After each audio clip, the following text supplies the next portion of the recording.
Happy Thursday, friends, as we join you for some breakfast and baseball back home on Angels Live here on ABTV. It's the series finale at Oriole Park at Camden Yards against the Baltimore Orioles, and we've got a packed pregame show to get you ready for hopefully what will turn into an Angels victory this afternoon. Ben Joyce returned to the mound after over 400 days of an absence with that shoulder surgery. We will hear from him on his triumphant return to the mound last night. Plus, it'll be Ryan Johnson on the mound this afternoon, taking the ball in the series finale.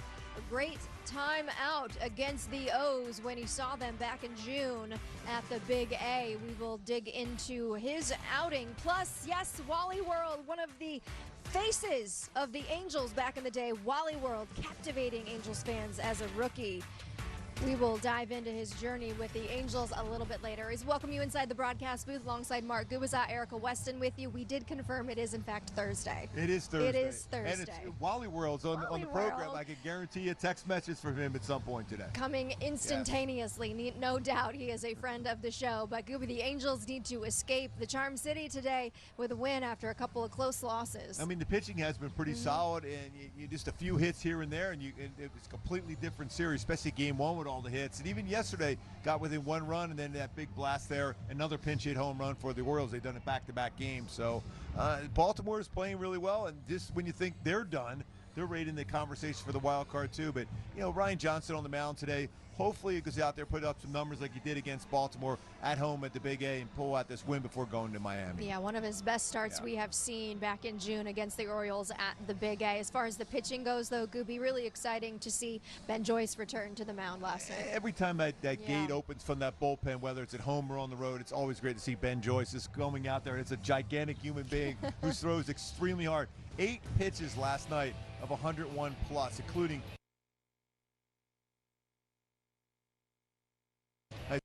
that one inning shutout baseball, got a pop up and got a caught stealing. When he's throwing the baseball that hard, it's a little bit easier to throw at a base runner. Got him out pretty easy, good quick throw by Heineman there. But I love the fact is he was back out there on the mound, he was smiling, and he looked comfortable throwing the baseball, which is so big as the Angels going forward. All the moves we talked about at the trade deadline, having him back now is a gigantic step in the right direction. Yeah, and he said the timing worked out really well. It was, as far as the rehab goes, he was coming up towards the end of it. We were all saying, hey, when is Ben Joyce going to be back in the Angels bullpen? And the timing worked out with the trade deadline and a vacancy in the pen. And it makes everything better out of the bullpen. The excitement level, I know it's going to be exciting at the Big A once he's back out there, get that first appearance for the Angels fans at home. So it's going to be fun to see him get stronger and stronger, throw harder and more confident on the mound. Yeah, the confidence is key. They'll be putting him in some of those leverage spots until he becomes the Angels closer. And before today's game, had a chance to catch up with Ben about his return to the mound last night. Yeah, it was crazy. I mean, it felt like, honestly, more nervous than my debut. Like I built it up so much in my head, like for the last, I think it was 484 days. I'm just thinking about it, and then it finally happens, and it's emotional for sure. It was a long journey, a lot of ups and downs, a lot of like, is this going to work out, thoughts. But yeah, it was emotional for sure, and glad to get the first one out of the way, and then just build from there. So there were doubts in your return with just how long the process was? Yeah, I mean, I really thought that I did well, like controlling my thoughts, but I mean, there's a lot of people around me that have told me that labrum surgeries are hard to come back from, and I mean, you hear that, and as much as you want to like push it out, that thought's in your head, and first started throwing in the rehab assignment, it didn't go well, and a lot of sleepless nights, like just thinking about it, but we made it out, and I feel like I'm stronger for it. So yeah. All right, so you're on the mound last night. How are you feeling? I was good. I was definitely moving quick. A little more adrenaline. Like you can prepare for it all you want, but it's different once you get out there. And there's the third deck in the stadium. It's just a different thing. And definitely had some nerves, but I feel like I was able to breathe through it and get through it. And now I have something to build off of going through the rest of the season. Well, the response in the dugout from your teammates was just like a lot of hugs, a lot of smiles, and rightfully so. What did the reception mean to you when you got back out there? Yeah, it was great. I mean, having guys just say like welcome back, and I've known a lot of these guys for a lot of years now, and just having them like say congratulations, and they know the work that I've put in, so they've seen it behind the scenes, and that's really what you're looking for, is like to have the respect to your teammates and respect to the coaches, and they all know the work that I put in to get here. So that was a cool feeling for sure. Like just having guys realize that, like what it took to get back here. I mean, there's some guys like our coach Daryl Scott, like he had labrum surgery as well, and he was kind of helping me through the whole process, just what he went through, what he felt. So talking to him after was great too. Just, I mean, he knows what it's like to finally get back from one of those. So that was a cool experience. We appreciate Ben giving us the time this morning. But you mentioned it, the shoulders are tough. They can be. Yeah, Erica, when you think of a car, you know, your shoulder is your engine. And, you know, and a lot of people come back from Tommy John, that's like the tires. It seems like it's not that it's easy, but there's more success coming back. But the shoulder is your engine of your car. So the ups and downs and the doubts, I mean, you could see it in his face, in his eyes when you were talking to him. Good job on that one, too, because you just don't know if your shoulder's ever going to feel strong enough to go out there and compete at the highest level. Especially when you take into consideration how hard he throws. So really encouraging to see the velocity there, and you saw how hard he was throwing down in AAA before his return. Sticking with the pitching, though, Gooby, for Reed Detmers last night, just one tough inning for him. Yeah, I mean, overall the numbers, pretty good for him. And this is a lot of things going through. I mean, his mind, you know, the trade deadline, dealing with that sinus infection he's had for a while, but also even talking to him yesterday about 3 of his best friends, closest friends, were all moved at the trade deadline. As much as we think we can clear that so easily as a professional athlete, it's not easy to do so. Overall, his stuff, you know, his fastball wasn't quite as firm. We saw some good breaking ball, especially on the slider, let a curveball up over the strike zone, but you know, he gave up, you know, the home run there, especially to O'Neill on the fastball in the inner half of the plate. You know how well he hits a fastball, but this pitch right here is the one to Mayo he probably wants back. That curveball has been so good, but that was right towards the heart of the plate. He was able to lift that one out, but you know, those runs were all resulting on home runs. Overall, though, he's still got to feel good the way he has thrown the baseball. Now you're going to see him better. Finally be able to clear that. He even said that last night. He goes, I finally think I have a chance to be able to clear my mind and be ready to go out there and compete next start. Yeah, it kind of just take away yesterday. He said the command really wasn't there. He was out of sync a little bit with some extra days in there. So the velo was down a little bit. So he takes what from the outing last night? I mean, you know, starters are creatures of habits, and when you have your routine, when your routine is off, he was pushed back a day or so as far as his start. So everything is off a little bit, off kilter. Mentioned his good buddies being moved. So I think stuff was still there. Even with not the best of stuff, he was still able to keep the team close enough to have a chance to win the game. No question. Yeah, just can't get any run support this season. All right, how about today's starting pitcher, Gooby Ryan Johnson, who was optioned ahead of that trade deadline, but they did recall him with a couple of spots left open in the rotation. But he had a really good outing his last time against the Orioles back at home with 6 scoreless and a career-high 8 strikeouts. Yeah, and the thing is, too, not a lot of traffic on the bases. When you think of that, that's how good he could be. You know, he had that cutter going. That's an exceptional pitch for him. 27 throwing, 20 of them strikes, but he got 5 punch-outs with that cutter. Overall, he had 8 in the game, just 1 walk in there. So just the 1 hit allowed, just the 1 walk. So there's not a lot of base runners. We know, and we've already chronicled how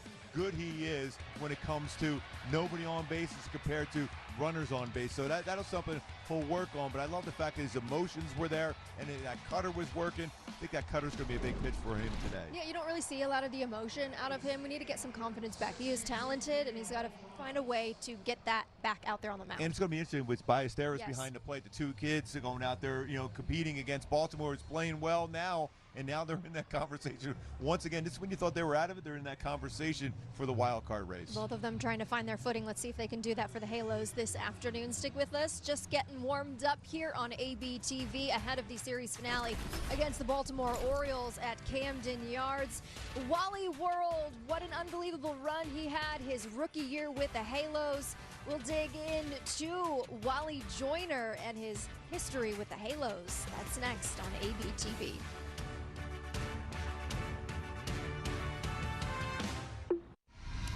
10 seconds, guys. Let's have a go up. At MLB Network, we're always on the move because baseball doesn't just travel, it transforms. This is how we should do a show every day. And we're there to meet the moment wherever the game goes. Regular season. Welcome to Cooperstown. All the stars are out in Atlanta, Georgia. Postseason. Can you believe what we just saw? Whoa! Every season. This is unbelievable.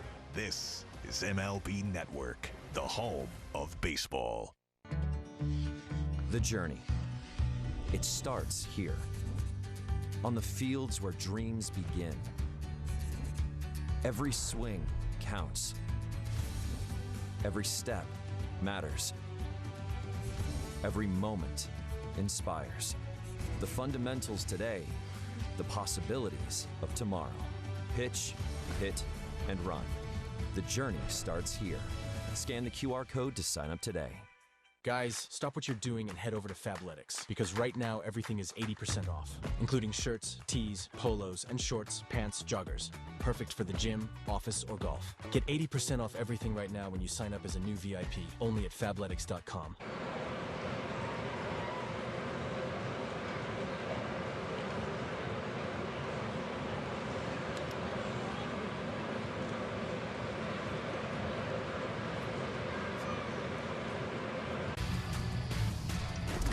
Welcome back to Angels Live here on AB TV. As Angel Stadium celebrates its 60th anniversary, we look back at some of the greatest players to ever wear the halo topped A. And 40 seasons ago, 40 in 1986, rookie first baseman Wally Joyner burst onto the scene, captivating fans with his stellar play and igniting the phenomenon known throughout Anaheim as Wally World.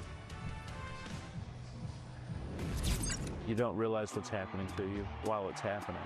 I was a kid in a candy store that was surrounded by veterans. Our ball club consisted of Doug DeCinces, Bobby Grich, Brian Downing, Reggie Jackson, Don Sutton, Bob Boone, veteran after veteran. The Angels were loaded with stars as the season began in 1986, and expectations were high. It was championship or bust. All the more reason teammates and fans viewed with great skepticism the bold decision to replace a first ballot Hall of Famer with a fresh-faced rookie from Brigham Young during the offseason. My first thought was this Wally better be really good because he's taking Rod Carew's place on this team.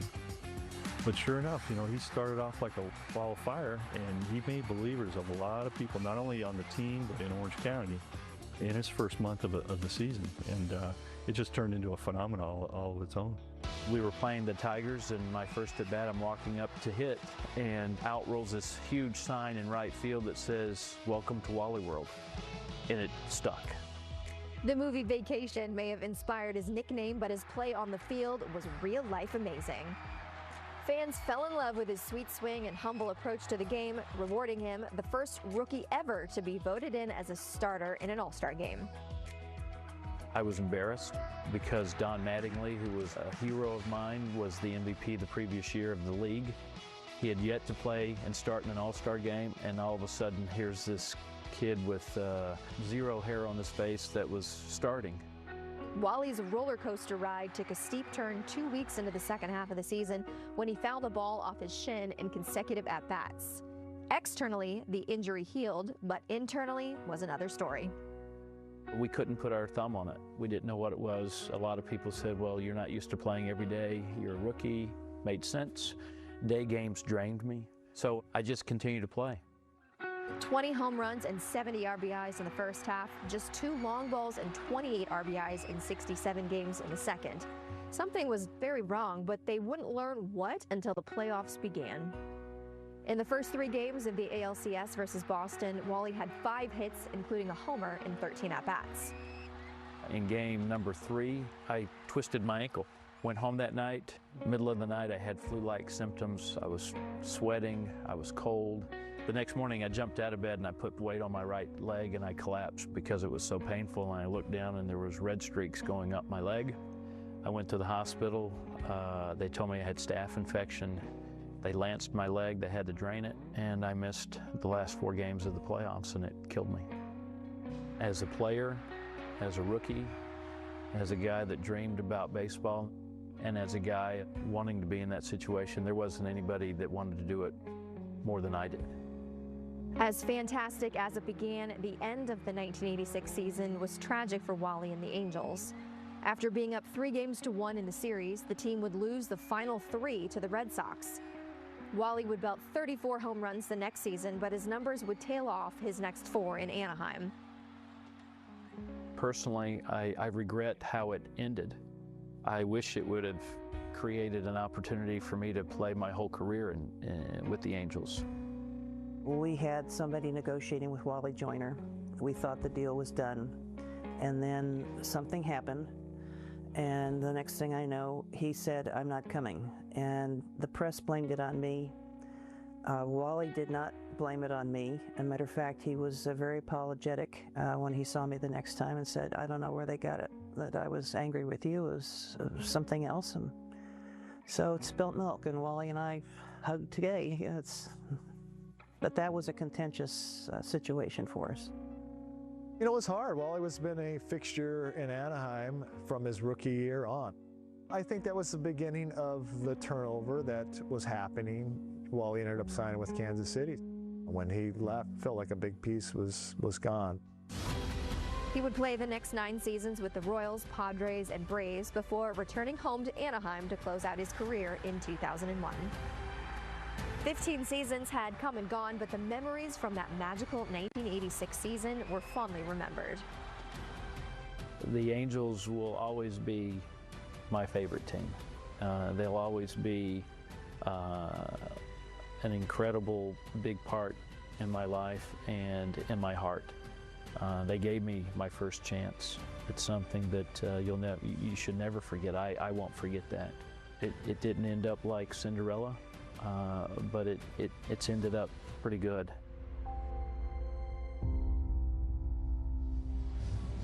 What a great tale for Wally Joyner. Gooby, just an all-timer.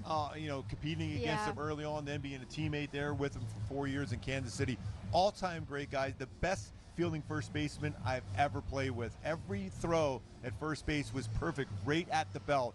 Never had to reach down, never had to reach up. Every throw was perfect. I always ask him, how is it always good like that? He goes, that's what I'm supposed to do. That's so Wally there. I mean, and his swing was so fluid. I mean, he hit the ball so good the other way, but he could turn on the baseball. But I still remember that 86 season. I was going to ask, what do you remember? Unbelievable, just going in there. You know, we had just won the World Series the year before, and then dealing with the Angels the next year with Wally Joyner, Wally World. It was kind of fun to be able to see that, too. I mean, it was exciting coming to the ballpark. It was a packed house, and I'll tell you what, everything he did that year, and then, you know, in the years after with the Angels, was fun to see, but he could swing the bat so well. Just a great teammate, great all-around guy. We need to get him back out to the Big I. I know he's busy in Salt Lake these days. Yeah, we need to see Wally. Maybe trying to get a team out there in Salt Lake City, hopefully. But I guarantee we'll get a text here pretty soon. Is your phone buzzing yet? Not yet, not yet. We'll see if Wally Joyner joins the show, texting into the show. All right, stick with us. More to come as we get you ready for the finale this afternoon from Oriole Park at Camden Yards. Oh boy, Tyler O'Neill's had quite a few days against the Halo, some big home runs. How do we slow down the O's bats? We'll dig into that and more next on the other side of the break.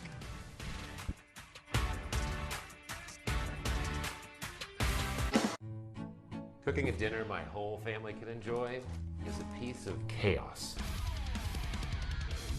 The requests these kids make are really something. Dad, can I get some strawberries and ketchup? Home Chef's new family menu has been a lifesaver. With Home Chef's easy 4-serving meals, we get dinner done quicker. I have to finish my masterpiece. Do I even want to know? Home Chef's family menu. The parents who get it, get Home Chef.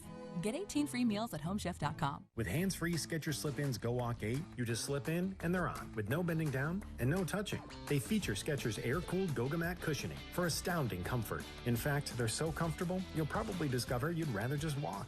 Skechers slip-ins Go Walk 8.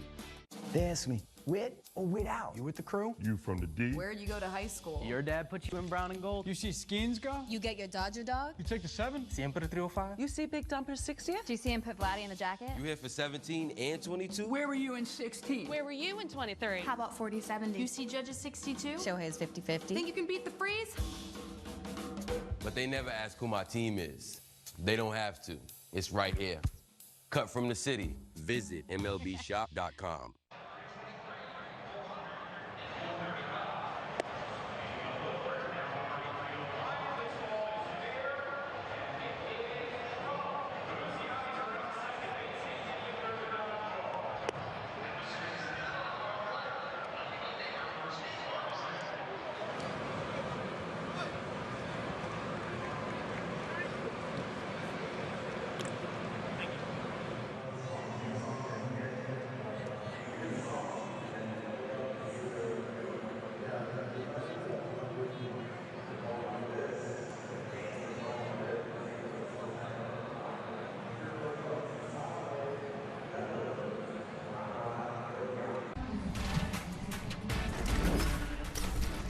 We'll go back to Oriole Park at Camden Yards. The finale against the Orioles coming up in just a little bit. How about maybe watching some games down on the farm later today? You can see the Trash Pandas at 4:30. Lots of promotions after the trade deadline, Gooby, so you'll see some faces of the future with the Rocket City and Salt Lake Bees games coming up. Yeah, it's going to be a lot of fun to see. There's so much talent, so many guys that were drafted too, so it's going to be fun for Halo fans to take a look into the future and how bright it can be now in the minor leagues for the Halos. That'll be all right here on ABTV. Let's turn our attention back to Baltimore this afternoon. Gooby, we are shaking things up today. Yeah, you got the Mech at the top. The last 3 games, 4 for 7, I should say, with 3 RBIs and a home run. And you got Zach Neto, first time ever hitting in that cleanup spot too. So a little bit of balance in that lineup. You know, hopefully to be able to score some runs early for Ryan Johnson. We haven't seen a lot of run support early in games lately for the Halos. Hopefully that's today. Hey, the Mech can swing the bat. He sure makes can. good contact, came in as a pinch hitter yesterday. I know we're going to be talking about pinch hitters for the O's, but the Mech did a good job too for the Halos. Yeah, TBD on how long Zach Neto lasts in that cleanup spot in the lineup, but Meckler is a great leadoff option for sure. He gets on base and puts the ball in play.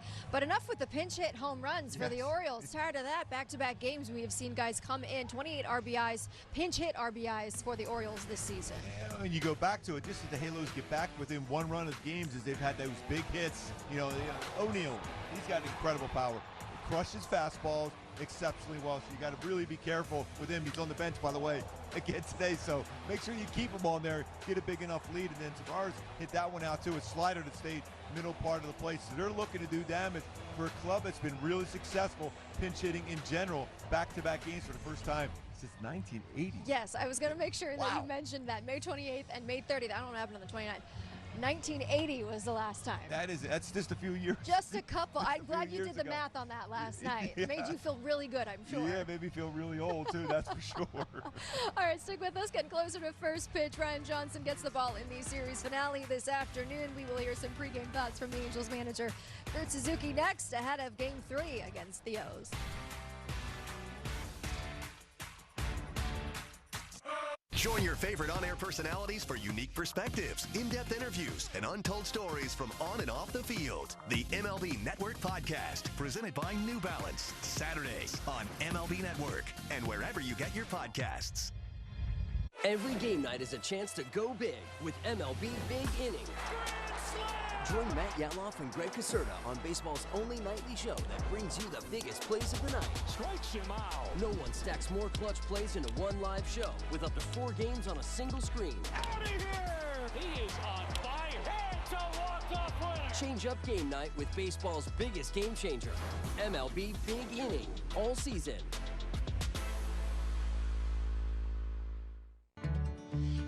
The journey. It starts here. On the fields where dreams begin. Every swing counts. Every step matters. Every moment inspires. The fundamentals today, the possibilities of tomorrow.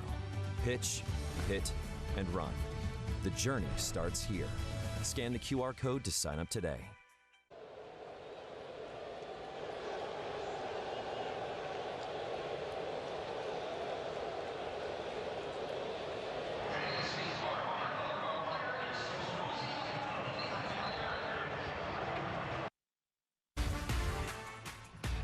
Welcome back to Oriole Park at Camden Yards. Some early day game, getaway day baseball for the Halos today before they head to Miami. And the Angels looking to shake things up with the lineup this afternoon. Earlier today, Kurt Suzuki addressed his lineup shuffle ahead of the finale against the O's.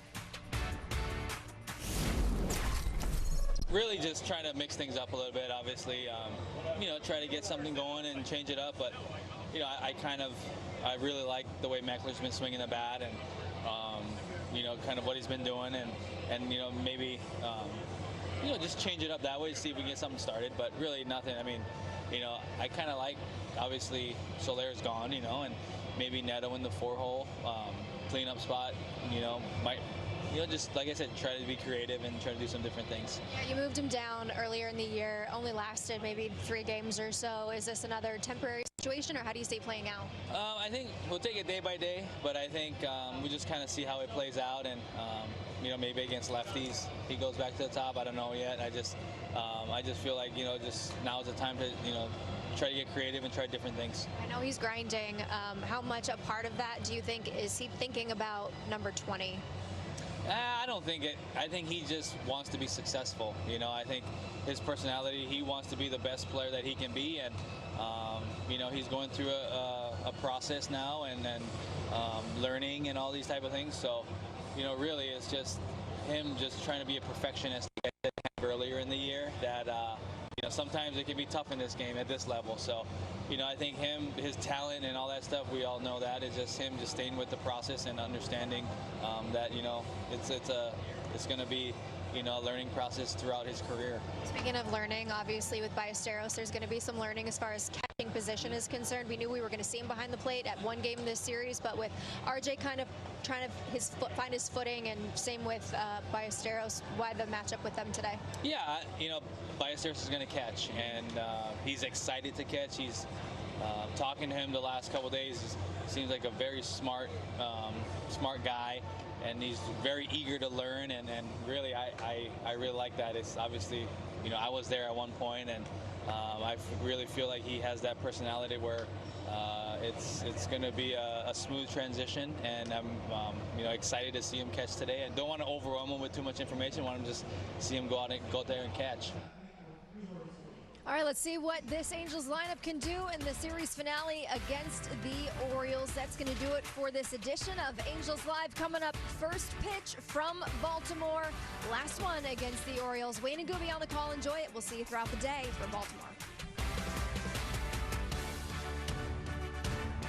For years, I was hiding my drinking. I'm the type of drinker that I don't just have one. I didn't want to feel that urge anymore. That's what brought me to Ore Health. I'm a better dad. I'm a better husband. I just have a more grounded and present life, thanks to Ore Health. Text TV5 to 710-710 to learn more. Body and mind. When one shows up without the other, the moment stalls. Blue Chew Gold was designed to prevent that. Sildenafil keeps things moving. Tadalafil keeps things going. Apomorphine turns interest into action. Oxytocin deepens connection. Nothing left out, nothing left to chance. Just gold, doing what it was built to do. Blue Chew Gold. #1 for a reason. All right, locked in for this meeting. Total focus. Double booked? All good. Otter AI gives meeting notes and insights, even on meetings I can't attend. Dang it, I picked the boring one. Otter, the AI meeting agent. I'm on row. I dropped 78 pounds on row. Confident again on row. Lowest cost GLP-1 options on row, whether you're covered by insurance or not, including the FDA-approved pill for weight loss. Weight loss expertise I trust. My labs are better on row. I'm feeling better on row. I'm Greg Olson. This is me on row.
A glorious day for baseball here in Baltimore, Maryland, or a day to get out on the boat in the Inner Harbor as ABTV, brought to you by Pechanga Resort Casino, comes to you from Camden Yards, where the Angels and Orioles wrap up this 3-game series this afternoon.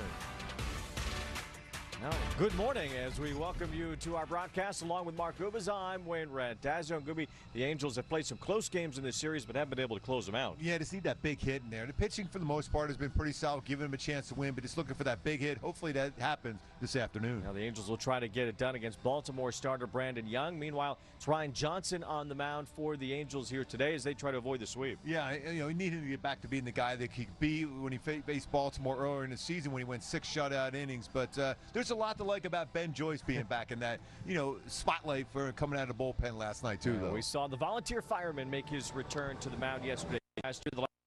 Last time we saw Ben Joyce, but we saw 101, 102 yesterday in a scoreless inning. Yeah, he had 8 pitches of 101 plus. That's outstanding when you think about it. 16 pitches thrown, 8 of them were 101 plus. He had 1 punch out in the game. He was painting the outside part of the plate, but I love that little splinker in there he threw. But that fastball is back, and having that smile on his face, he's ready to rock and roll. Now Ben Joyce back and loaded up in the back end of the Angels bullpen.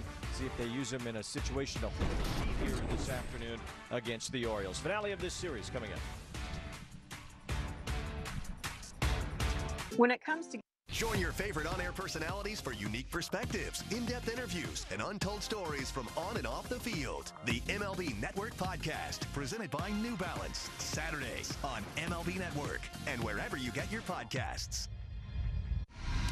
10 seconds, guys. Let's have a go up. At MLB Network, we're always on the move because baseball doesn't just travel, it transforms. This is how we should do a show every day. And we're there to meet the moment wherever the game goes. Regular season. Welcome to Cooperstown. All the stars are out in Atlanta, Georgia. Postseason. Can you believe what we just saw? Whoa! Every season. This is unbelievable.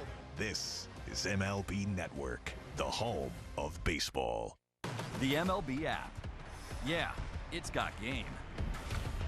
This game. These games. All the games. Pre-game, post-game, and everything in between. This is baseball your way. With real-time stats, scores, breaking news, and custom content that hits every time. Because you choose the teams and pick the players you want to follow. So when they catch it on the field, you catch it on the app.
Angels baseball on ABTV, brought to you by Hyundai. The Hyundai Getaway Sales Event deals so right, they almost feel wrong. Only at your local SoCal Hyundai dealer.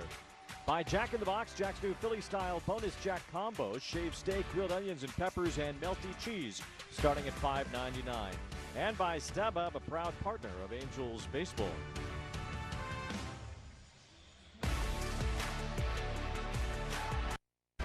Warm afternoon here in Baltimore, Maryland. Feels hot. Whatever, as long as it doesn't rain. Yeah, always humid this time of the year here in Baltimore, in the East Coast, Northeast. It's a little sticky out here today. Baseball should carry pretty well, though. Well, we'll see how it goes for these two pitchers today. It's Brandon Young on the mound for Baltimore. facing this lineup presented by Irvine Auto Center. It's Wade Meckler in the leadoff spot today. Mike Trout is DHing and batting second. Shonowell hitting third. Zach Neto moves down to the cleanup spot, batting there for the first time in his career.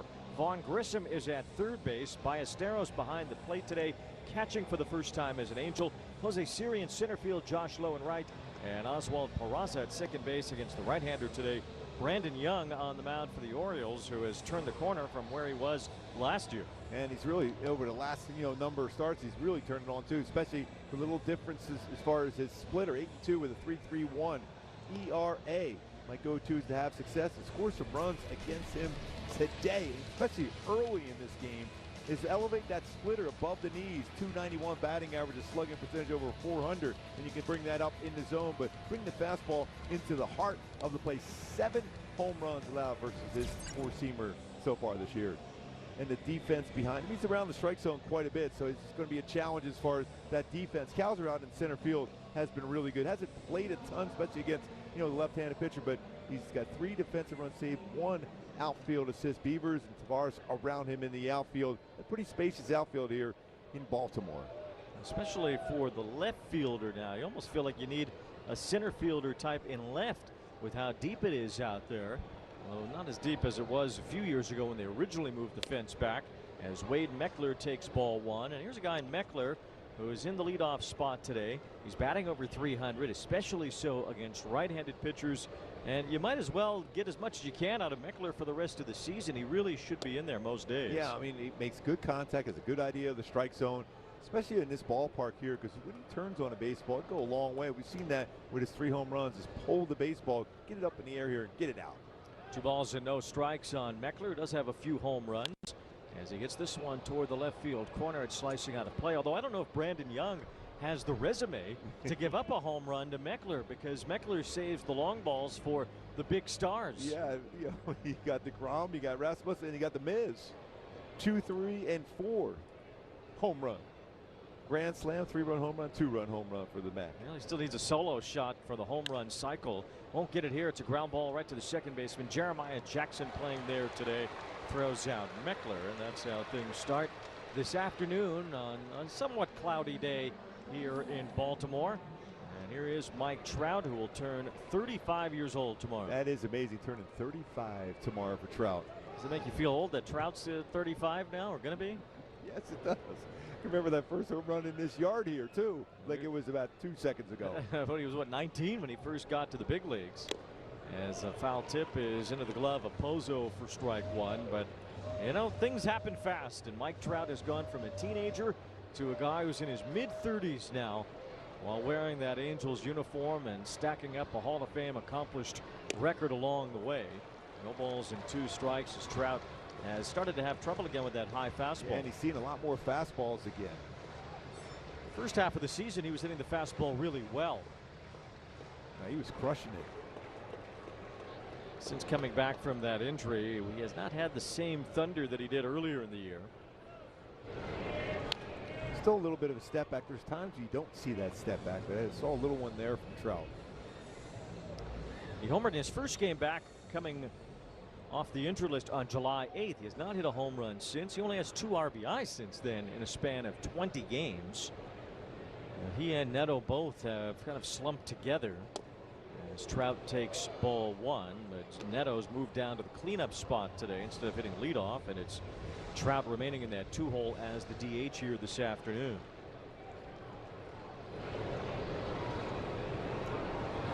First time ever for Neto in that cleanup spot. Upstairs to Trout, it's 2-2. Neto's hit in various points in the order, and he's batted leadoff a lot, really, since about a third of the way through last season.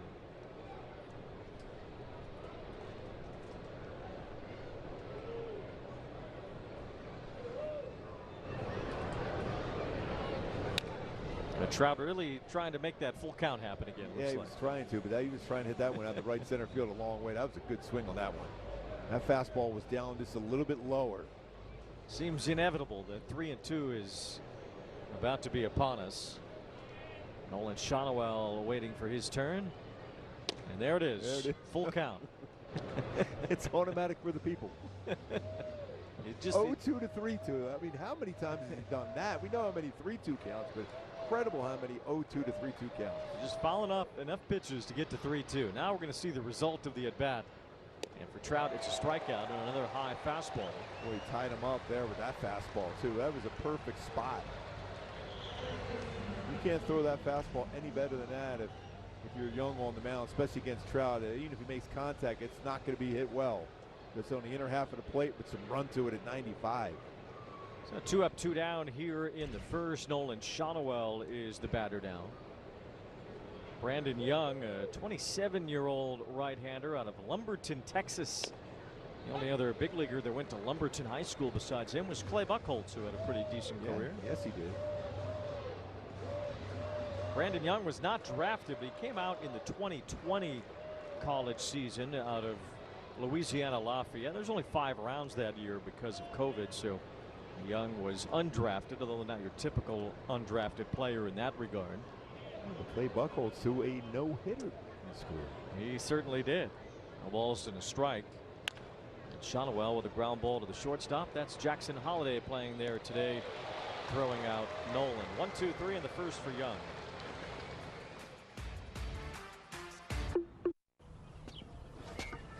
Whether you build homes for a living or want the best for your own home, choose siding you're proud to stand by. Hardy Siding is ready to withstand storms, holds its own against heavy winds and debris, and even helps homes stand up to fire, leaving a lasting impression. James Hardy, what the best are made of. What actually works? I want to understand the choices I'm making. Now I know. Thorn. Hi, I'm Tiffany, and this is my TimberTech story. There were many reasons why I wanted to replace the deck. 1, the size, and 2, that it was made from old-fashioned wood. That's why I chose TimberTech. It was fire-resistant as well as aesthetic. The ease and the beauty of the product, it's exactly what we wanted for the cabin. It feels like it's been here since the beginning. And the fact that I get to create new memories with my family now is extremely special to me. TimberTech, it's everything wood should be. I never considered myself an alcoholic, but drinking affected my job, health, and relationships. A powerful medication helped me take back control. Now I no longer feel the urge to drink, and the same pill that helped me could help you. Text TV5 to 710-710 to learn more. During that time, he was quick to return after the trade deadline, so here he is making a start basically in turn. And he also pitched really well against Baltimore in the Big A. Dominated in 6 quality innings. My go-tos for him to have success here today against this same Baltimore club. Establish and use that cutter early. 21 strikeouts with his cutter so far this season, but also get those big outs with his splitter. 10 punches and a whiff percentage over 35%. It was his best start of the season against the Orioles in that game at Angel Stadium. 6 innings, no runs, 1 hit, 8 strikeouts. Only had 1 walk, a career high in punch-outs for Ryan Johnson as he faces Dylan Beavers to lead off for Baltimore. Beavers getting the start in left field today. We've talked at length about Ryan Johnson with men on base compared to when nobody is on base. Now with the bases empty, opponents are hitting just .214 against Johnson. That goes way up once men are on, and Johnson in danger of putting a man on right out of the gate here, falling behind Beavers 3-0. A little close to a strike, but a little off the outside corner, working with Ballesteros behind the dish today. This is the 6th major league start behind the plate for Ballesteros this year. And that one goes right off his mitt to the backstop. It was called ball 4. That was a strike, too. It did look like one. Ballesteros didn't catch it, though. And it's a 4-pitch walk for Beavers, putting a man on base already for Johnson. And bringing Pete Alonso to the plate, hitting second. Gunnar Henderson is DHing today, hitting third. And the rest of the Orioles lineup follows from there. A team that is still alive in the American League wild card picture, although very few teams aren't still alive in that regard. 6 teams are separated by 1 game as Alonso cracks one toward left center, but Siri moves over to make the catch. 1 out. 6 teams separated by 1 game in the loss column for that 3rd wild card spot. It's Texas, Cleveland, Baltimore, Seattle, Minnesota, and Detroit all clumped together. It's going to make for a really fun last week or so of the Major League Baseball regular season in the American League. That's for sure. It is a mashup of mediocrity, wild card fever. Yes. One out as Gunnar Henderson stands in. He's the designated hitter today. We've seen him at shortstop throughout this series. And we've seen him absolutely crush the Angels over the course of his career. It's ball one. There it is. All those teams under 500, yet very much alive. Even Toronto, 7 under, but only 3 back. Yep.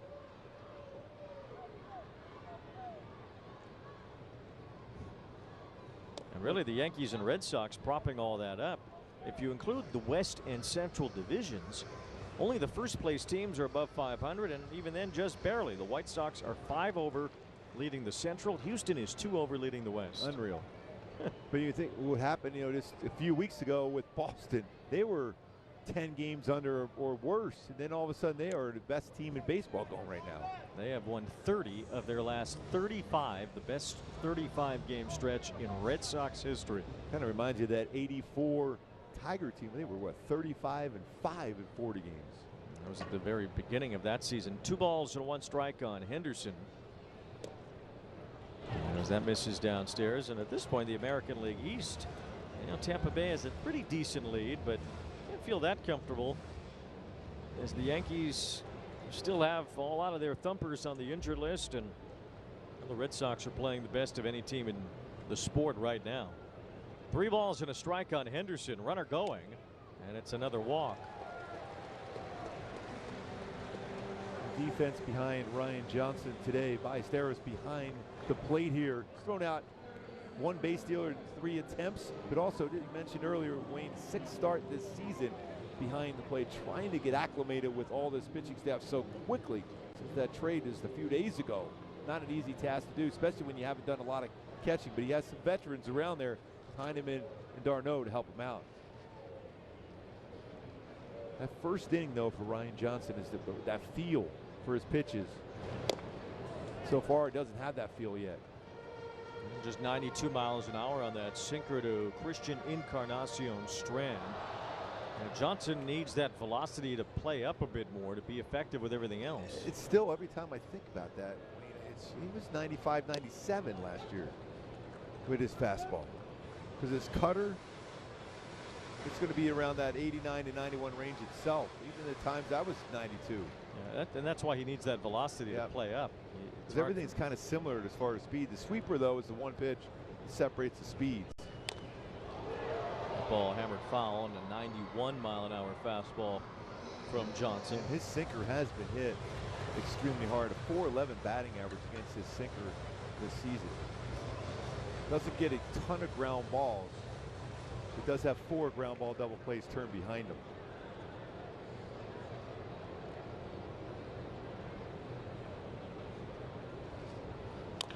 Rolls this one over to short. It's Neto. Fields throws to second 1. Over to first 2. A double play. Just like we said, he gets 5 now. Double plays turned behind him. A couple of walks, but a double play gets out of it to win the inning.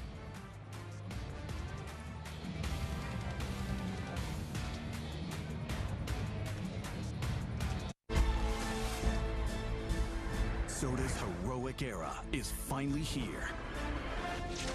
Start a brand new day with Poppy's Cherry Limeade, Wild Berry, and friendly new neighborhood flavor, Lemonade. Ready to go wherever your journey takes you. Sip like a hero with Poppy. Spider-Man, brand new day, in theaters July 31st. Hey, hey. Hi. Could you please submit your expenses today? Do you have those expense reports? Hi. Can you submit those receipts?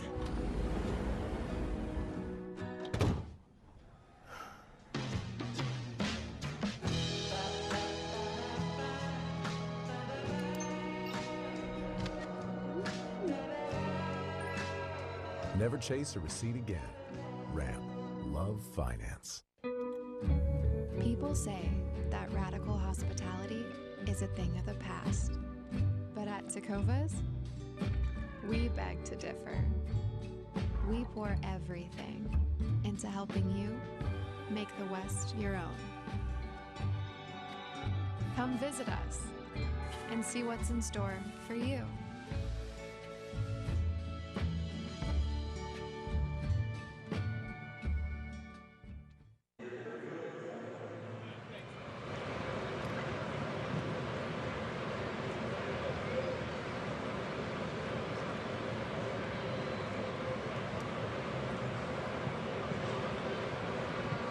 Today, break my heart. Get some of those pitches in the heart of the plate and do some serious damage. Break his heart in the middle part of the plate.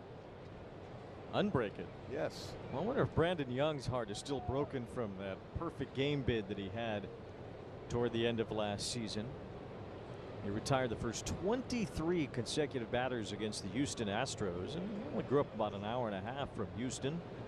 A homecoming game for him as he faces Zach Neto to start the second inning. The first pitch is on the inside corner for a strike. 23 in a row retired by Young. 2 outs in the 8th inning. Ramon Urias, a little tapper, just up the third base side, not too far from the mound. Young fielded it and then he threw it down the right field line. That would set you back a little bit. Upstairs, 1 ball, 1 strike. It looked like a play that I think you would have made. Oh, there's no question. It was only about 20 feet or so to the right of the mound there. And at least in my mind, I think Young would have been a little restless that night trying to get to sleep. We've seen that highlight of the jump throw that you made. That was closer to the line than where Young ended up on Urias' ball. It's all about the practice. Well, he should have practiced. He might have had a perfect game. 2 balls and a strike on Neto. Neto batting in the cleanup spot. Last Angel shortstop to do that, Luis Rengifo. In 2022, he popped up on the Padres, Rengifo, recently. Yes, he did. Swinging the bat pretty well for him. Yeah, much better than when he was in Milwaukee. Neto cranks one toward the left field corner, deep down the line, but foul. Just foul. That's sinker on the inside part of the plate. You love when Neto's jumping on a fastball in the inner half.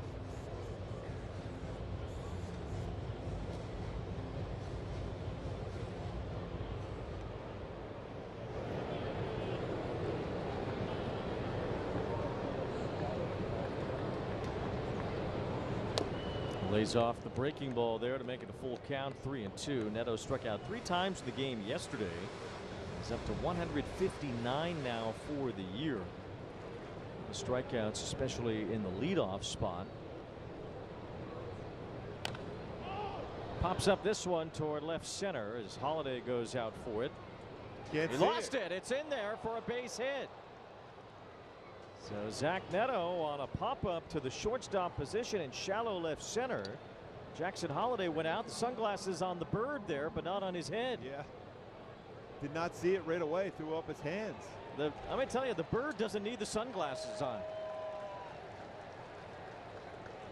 Well, maybe he does, though. The fans just reacted to Holiday putting the glasses on his face instead of on the bird's face on his hat. The fans gave him a Bronx cheer for putting his sunglasses on. That always makes you. That'll make you a little restless too. Again, if you're Young on the mound after the pop-up and end up falling in for a hit. I mean, what is the point of wearing the sunglasses on your hat? Got the Bret Hart looking sunglasses there. Those will keep the sun right out of your face, no problem. Fashionable. Well, now the bird has the sun in his eyes, so hopefully he can handle that. Zach Neto with a gift base hit on a pop-up to short.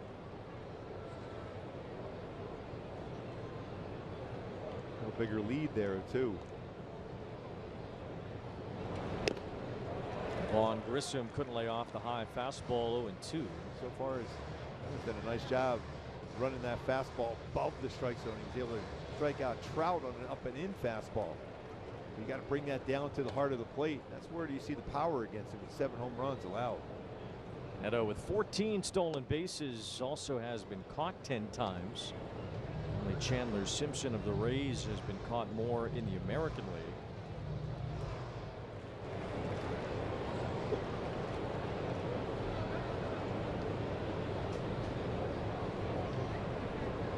With Grissom at the plate.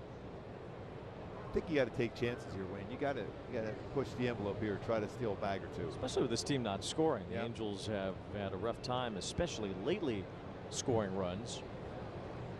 Only about 2.5 runs per game since the All-Star break. 2 balls, 2 strikes. Only 2 yesterday, just 1 on Tuesday. 6 total in the 3 games against the Brewers. So a grand total of 9 runs in the last 5 games. He's got to pick the right pitch too. 2-2 counts. He's about 50% of the time will throw a secondary pitch. Neto with a short lead as Grissom fouls that one off. So there was a slider. Nice play by a fan. Give that fan a contract.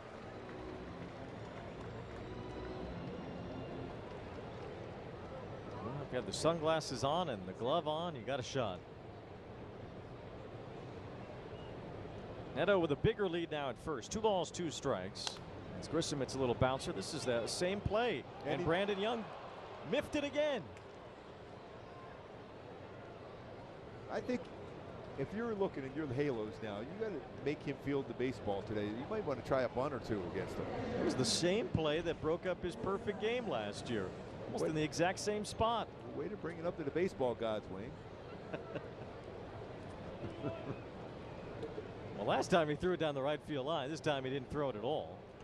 And it's base hit. So the Angels have 2 hits here on a pop-up to short and a ground ball near the mound. Oh, I wouldn't be feeling real good on the mound right now because you know in your mind I'm like, oh, pop-up should be an out, a ground ball. I should have made the play on. I'm going to make a mistake at some point here. Hopefully he does so. Ballesteros is a guy that can drive one out to right field quickly.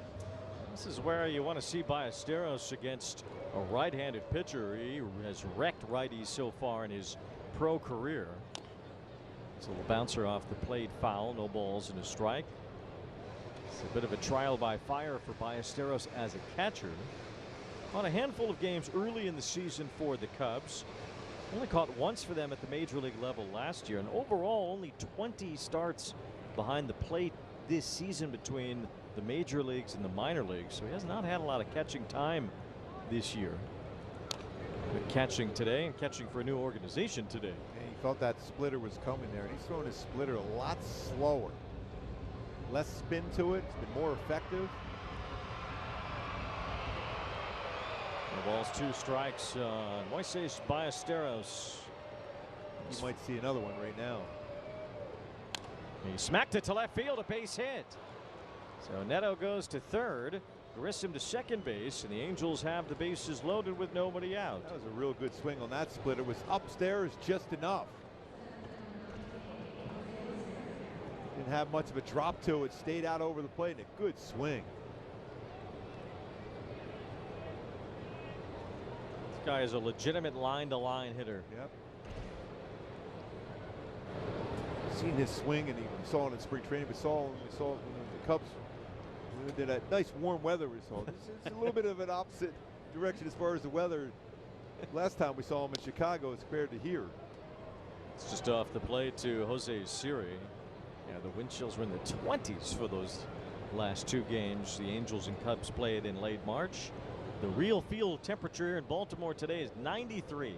That's an upgrade. Yes, slightly. 2 balls, no strikes now on Siri.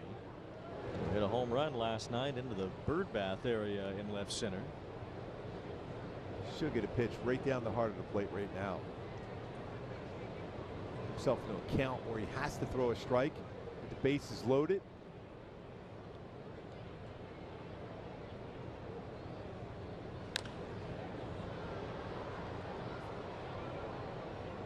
He challenged him with it.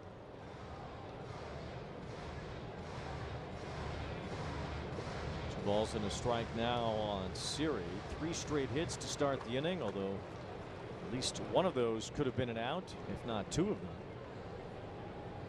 The Angels happy to get a break here, a couple of them, and try to take the lead.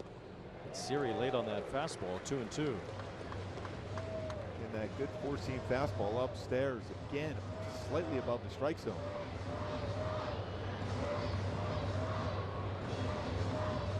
Percentages say he's going to throw a breaking ball of some sort, but when you see a swing like that, you might try to go back upstairs with another fastball. Swing and a miss on the breaking ball, strike 3. So Brandon Young bounces back to get a punch out, 1 away. Did go with the breaking ball there. Pretty sharp curveball. When you look at that sequence, a high fastball followed by a curveball starting from the same plane. Tunneled those 2 pitches extremely well. Josh Lowe gets a chance now. Bases loaded, 1 out. Orioles keep their infield back, hoping for a double play. Lowe with pretty good speed, tough to turn 2 on.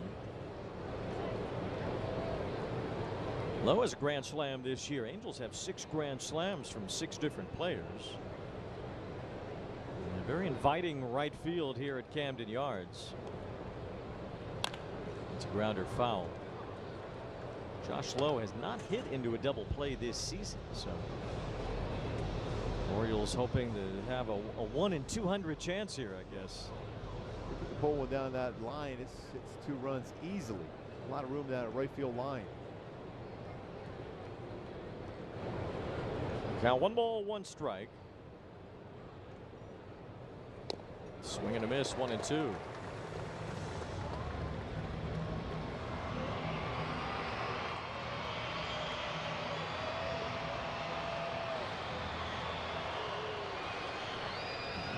After 3 straight hits, Young struck out Siri. Now he's ahead of Josh Lowe. Angels looking for the lead here. And that's a foul tip. Strike 3.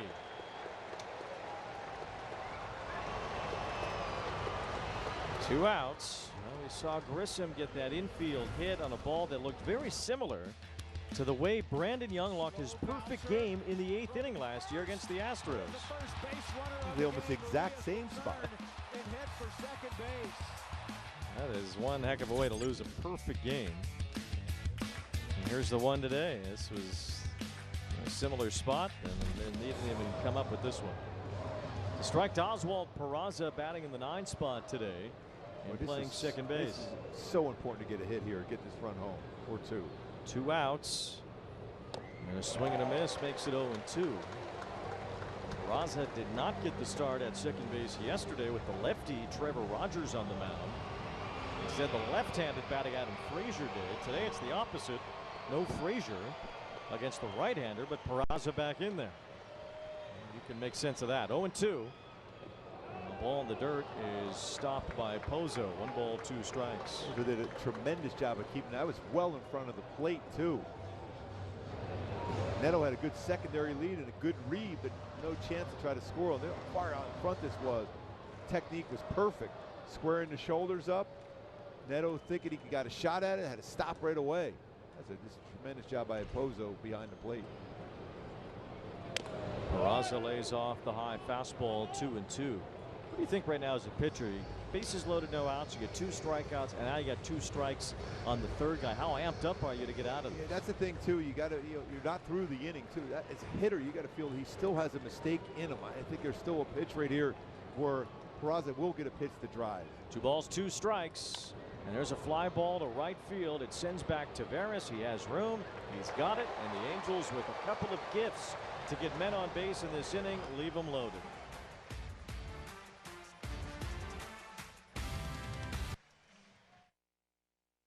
What is the dumbest thing you've ever wasted money on? I was paying for 2 subscriptions over like 3 years. That's like $1,400,000. How'd you figure that out? I saw an app that shows you all the monthly subscriptions you have and how much you're paying. So what'd you do then? Just like call and cancel, or? I have a phobia of making calls, so absolutely I did not do that. The app, you can cancel the app. What is the app called? Rocket Money. Well, there's a lot of infection in there, Timmy. You're doing really well. Are you feeling anything? Coffee. I don't understand, but this is going very well.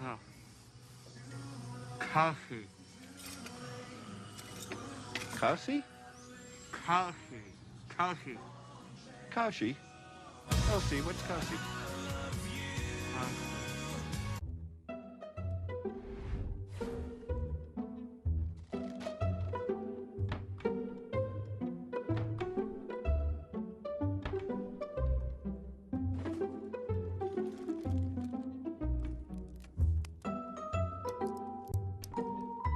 there's an easier way. From fixing your cabinets to cleaning your countertops, taking care of your home is easy with Thumbtack. Download the Thumbtack app and start caring for your home today.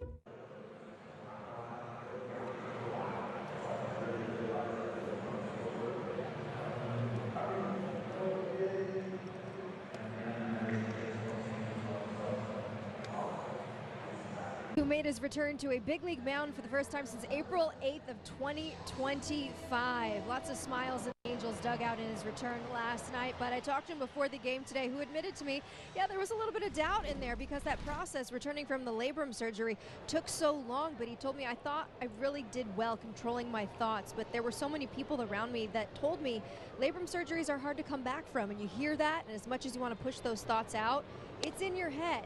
So he first started throwing that rehab assignment, didn't go so well, so there were a lot of sleepless nights, but you saw one of the faces in the Angels dugout greeting him with a big smile, Angels assistant pitching coach Daryl Scott, who was a huge resource for Joyce during his rehab assignment. He also had the labrum surgery as well, and he told me the 1 year mark, that's really where you feel the difference. The velo, it'll be back. It's the feel that's different. With Tommy John, the recovery is a little more consistent. Shoulder, not as much of a straight line, but just wanted to help be there for Ben and reassure him that all of this was all part of the process. Yeah, to have someone to be able to talk to, because it is a difficult task. The shoulder surgeries is not an easy one to come back from, whether it's 9 months, 12 months, or even beyond that as far as the timetable. You know exactly what you're going to get coming back from Tommy John, but shoulder surgery, because that's your engine of your car, the shoulder for a pitcher.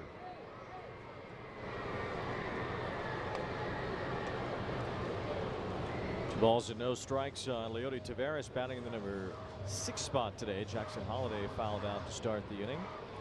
Just a matter of time before we see Ben Joyce in the ends of games getting opportunities to close for the Angels. 3 balls and no strikes on Taveras. Somebody's got to beat Jordan Romano around here still. Romano still tied for the team lead in saves. You know, looked like Zephyr John was about to pass him, and then he got traded. Yeah. See Ben Joyce get a lot of those opportunities here in the end. This from the from a fan standpoint too, and open up that door from the bullpen at the Big A Hall. The fans will get excited. The music, the lights show. Can't wait to see that happen. 3-1, and that's ball 4 to Taveras. A 1-out walk. Already 3 walks issued by Johnson this afternoon. Got some help in the first inning with an inning-ending double play. You know, a lot of teams would love to have that kind of arm at the end of the game. Some teams do have it. We know the Mason Millers and Aroldis Chapmans of the world that can come out of that gate and throw 100+ in the 9th inning and put a team away, which is a valuable weapon to have. Taveras bouncing around at first as Johnson steps off. Johnson is not allowed even a stolen base attempt against him. This would be a good time for the Angels to start to develop Joyce into that 9th inning role as we get into the final 7 weeks or so. When you have a closer or potential closer with an arm like that, the chances as an opponent to square up many baseballs, it's not there. Occasionally he'll make a mistake, but it's not like one of those guys that pitch the contact guy. He's a pitch to wipe you out with his fastball. We talked about how that splinker really turned him into a dominant force 2 years ago. Also has a decent slider too. That's the one pitch I think going, coming back from the labrum surgery, which is not an easy task, is the one where you kind of feel a little bit more. So you didn't see any of them yesterday. 1 ball, 1 strike on Jeremiah Jackson, former Angel. As Johnson misses again. 2 balls and 1 strike. It's a count where you might see the O's on the move now. Jackson drafted by the Halos as a 2nd-round pick in 2018. St. Luke's Episcopal in Mobile, Alabama. First high school shortstop. What is going on here, Johnson? Was holding his hat as he was on the rubber. Pitch count.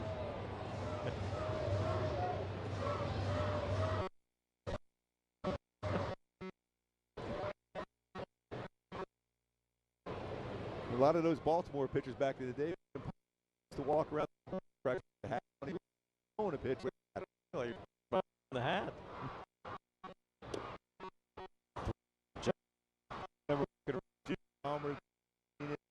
Storm Davis, they would all walk around. That's all. Pozo's going to be up soon. Yes. He's behind Cowser, who's on deck. 3-1 the count.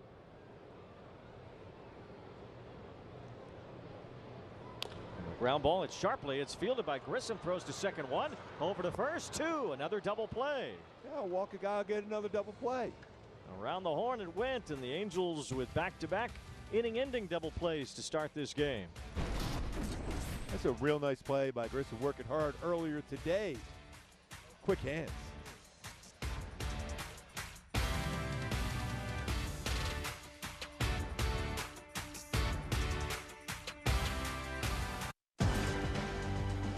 What actually works?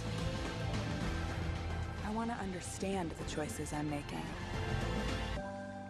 Now I know. Thorn.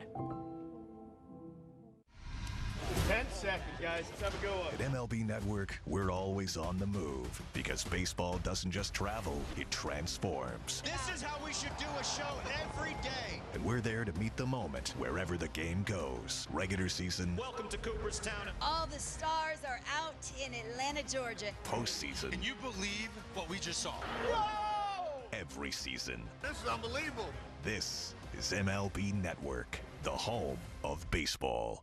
They ask me, with or without? You with the crew? You from the D? Where'd you go to high school? Your dad put you in brown and gold? You see Skins go? You get your Dodger dog? You take the 7? Siempre 305? You see Big Dumper 60? Do you see him put Vladdy in the jacket? You here for 17 and 22? Where were you in 16? Where were you in 23? How about 40-70? You see Judge's 62? Shohei's 50-50. Think you can beat the freeze? But they never ask who my team is. They don't have to. It's right here. Cut from the city. Visit MLBshop.com.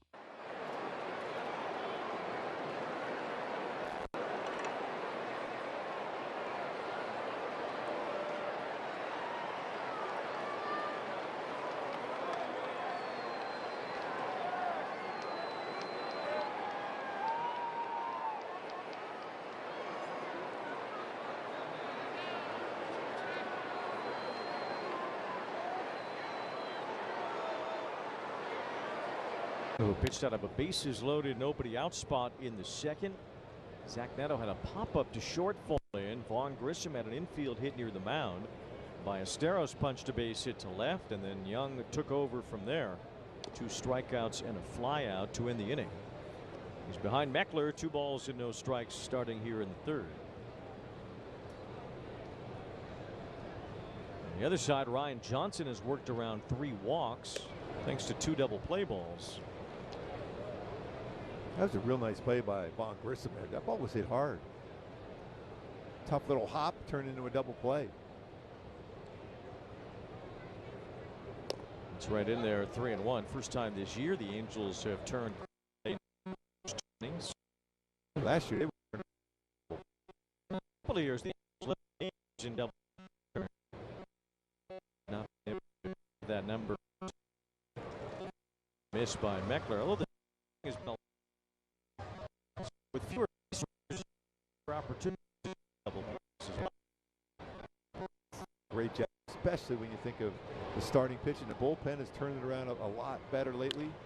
The ground ball that Young knocks down. Another chance for him to make a play, and he can't make this one. The ball thrown behind Alonso.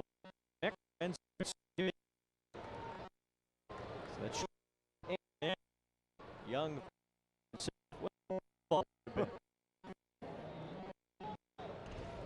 Very difficult for me to talk about the pitchers. A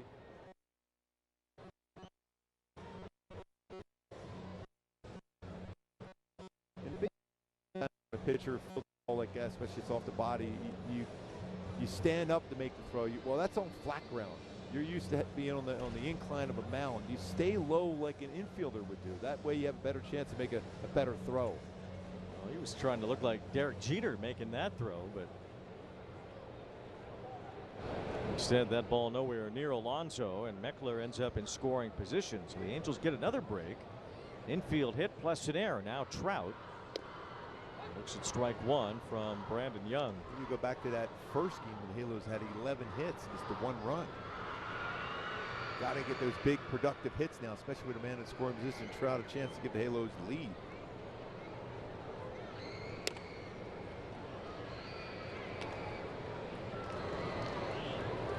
Angels with their 4th hit already this afternoon against Young.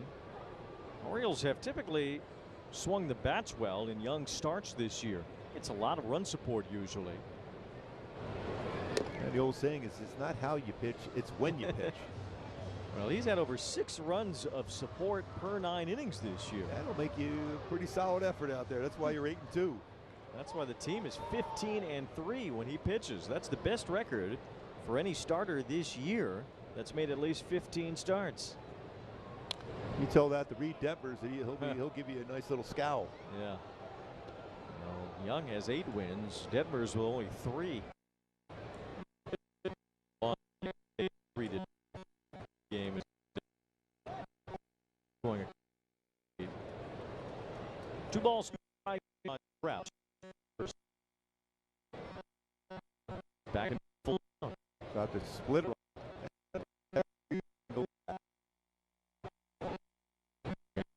Choose allowed 9 home runs. The Angels can tee off here at some point today. Trout lifts one, but to medium depth right field. It's Taveras squaring up to make the catch and holding Meckler at second base.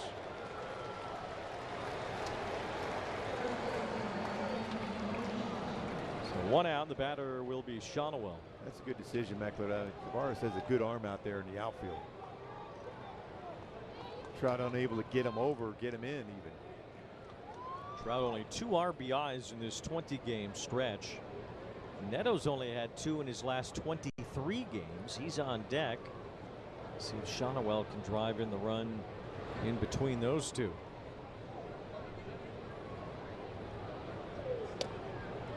Angels now just 2 for 21 in this series with runners in scoring position. 0 for 4 today.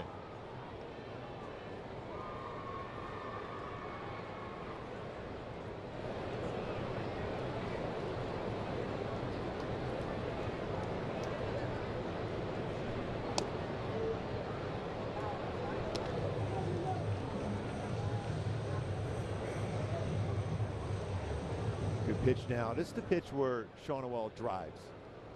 Got himself in a good count, looking for a spot for him to do damage. Dropped a slow curveball. Again, I'm saying swing away 3-0.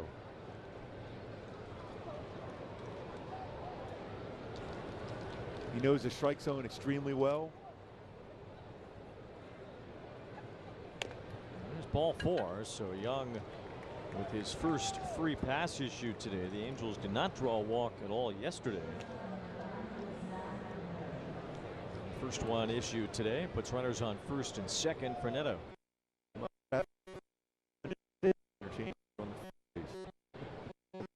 He's both. More walks.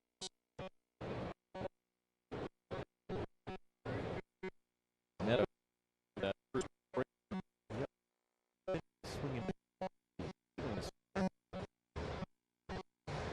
All this traffic against him.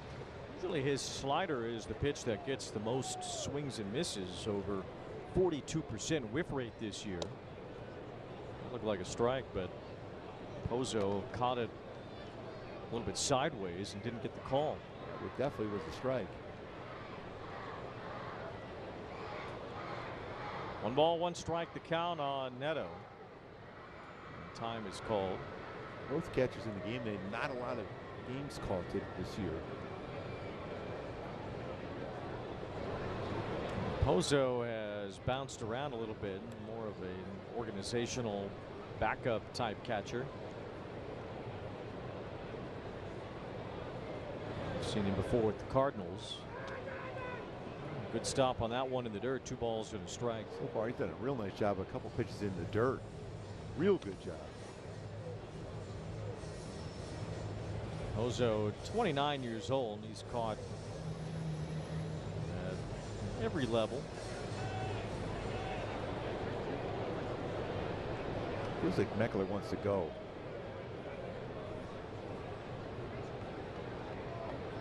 Shonowell has a big lead off first. As Neto drives one toward right center field. This one hit pretty well. Kauser's on the run after it. That's going to go. A home run. Number 20 at long last for Zach Neto. It's his first home run since July 5th, and it's a 3-run shot. Oh, Earl Weaver upstairs is looking down. He goes, that's exactly what his teams with the O's used to do, the 3-run blast. Yeah, he likes that cleanup spot. 2 for 2. 3-run shot by Magneto. That was right down the heart of the plate. Exactly what we said, our key to the game. What this pitch was, heart of the plate, dead center. Had some carry to it, 105 off the bat, going 4-1-1. That's how you clean up some runs out there. There you go, RBI spot, and Zach Neto.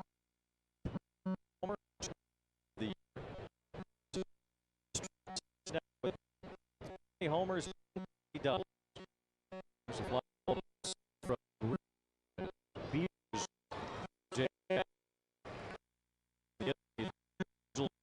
Ever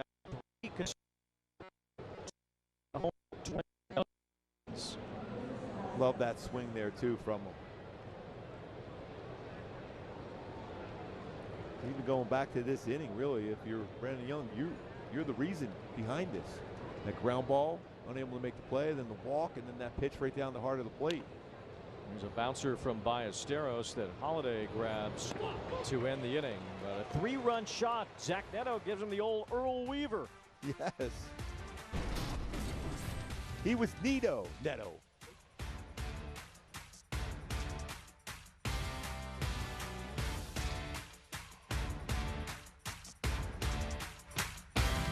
They ask me, with or without? You with the crew? You from the D? Where'd you go to high school? Your dad put you in brown and gold? You see Skeens go? You get your Dodger dog? You take the 7? Siempre 305? You see Big Dumper 60th? Do you see him put Vladdy in the jacket? You here for 17 and 22? Where were you in 16? Where were you in 23? How about 40-70? You see Judge's 62? Shohei's 50-50. Think you can beat the freeze? But they never ask who my team is. They don't have to. It's right here. Cut from the city. Visit MLBshop.com. The journey. It starts here, on the fields where dreams begin. Every swing counts.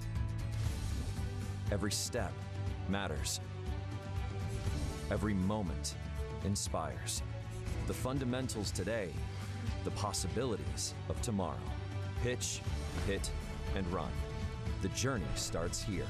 Scan the QR code to sign up today. Hey, I'm at the game. And we should always use Game Time for tickets. They're dropping cool features like zone deals and price drop alerts so we can go to more games and shows. Finally, a ticketing app that actually gives a Download the app today.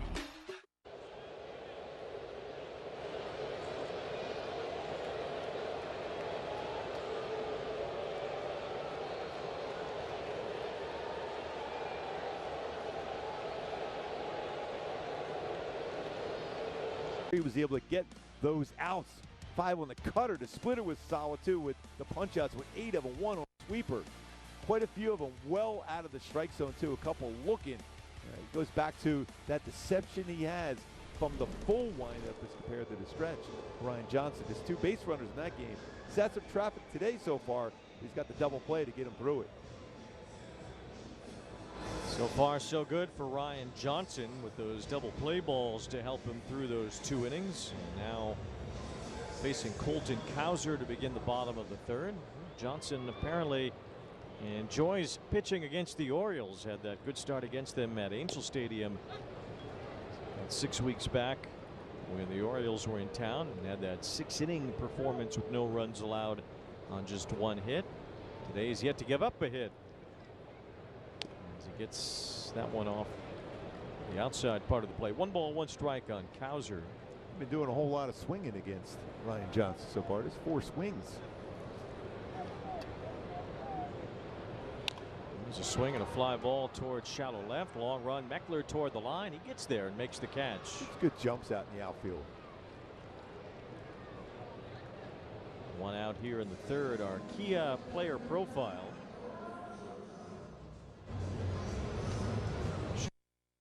What Johnson did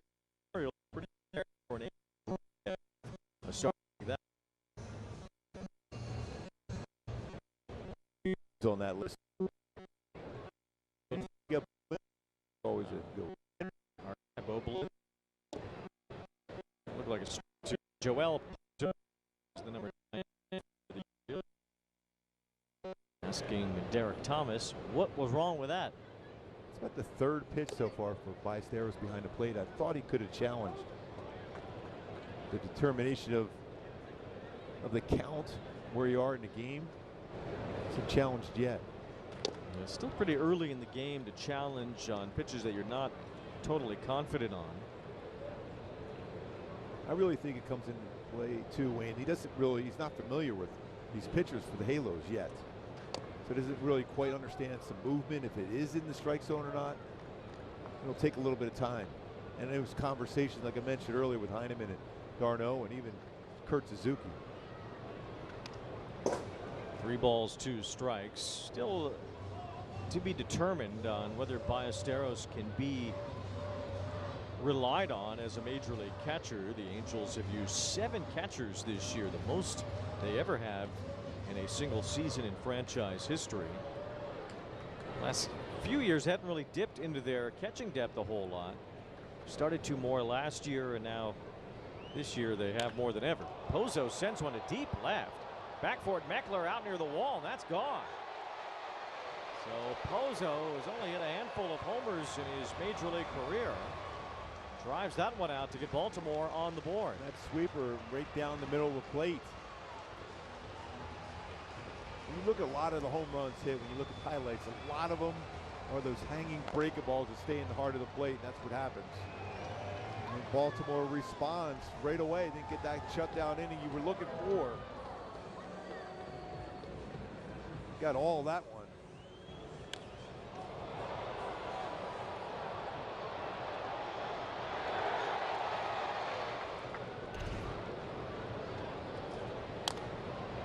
Fly ball to shallow center. Siri was playing pretty deep, and he won't get there. It's a base hit.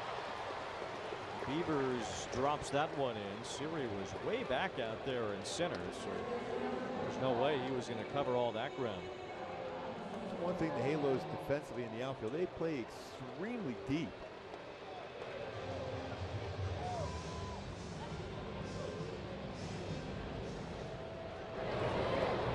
Siri goes right back to that deep spot in center field again. Here is Alonso.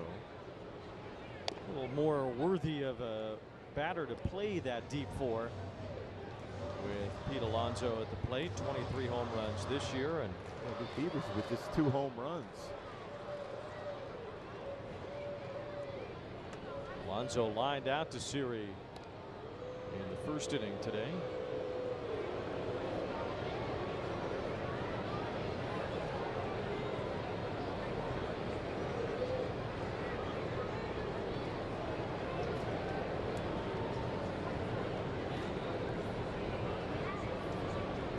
Runner going as Alonso looks at a strike. The throw from Ballesteros is in time. He got him. What a tag by Peraza.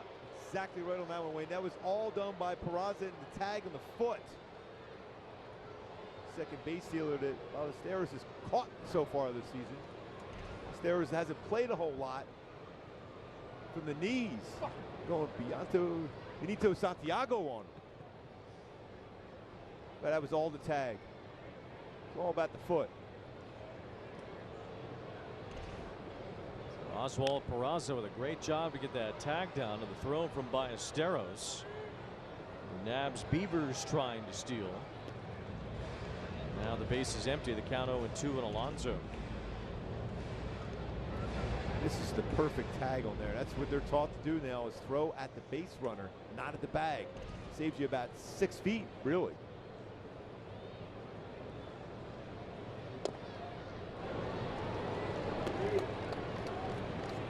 Johnson gets to go back to work with the bases empty again. 1 ball, 2 strikes on Alonso.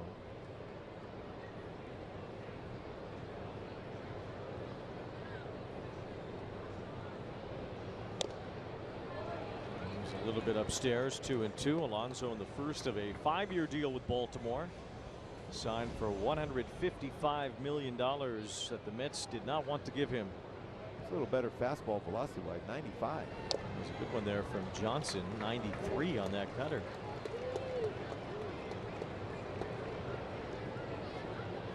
He's Trying to hold it back at all for whatever reason to go deeper into a game? It's tough to explain what happened when it comes to that velocity and control, really, again. And that's the 4th walk. As Alonso's on with 2 outs.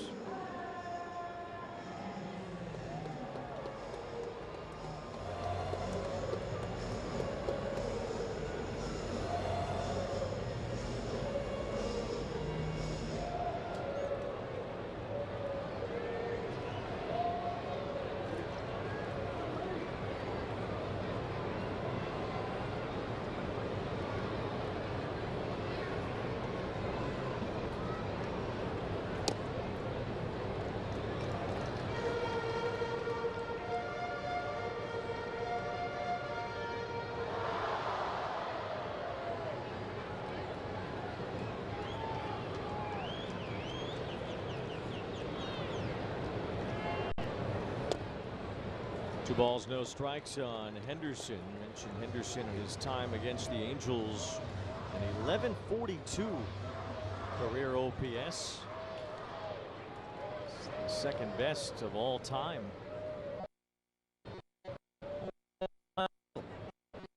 Local guy. Town Halos. High school, Santa Clarita, Taxi. Now, he's swinging go here.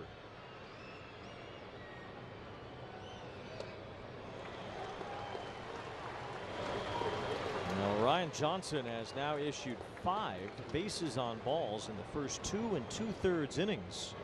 Back-to-back walks with 2 outs here in the 3rd. After it's a little now with Encarnacion Strand coming to the plate. The discussion.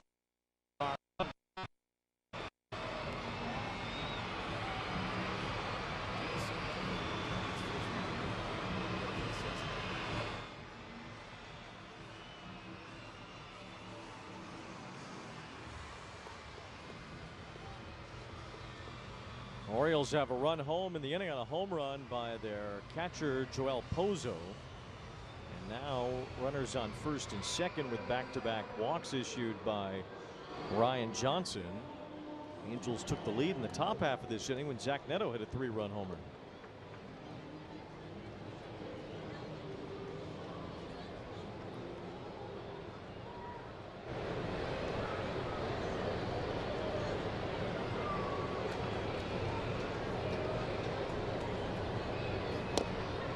It's missing by a lot, too.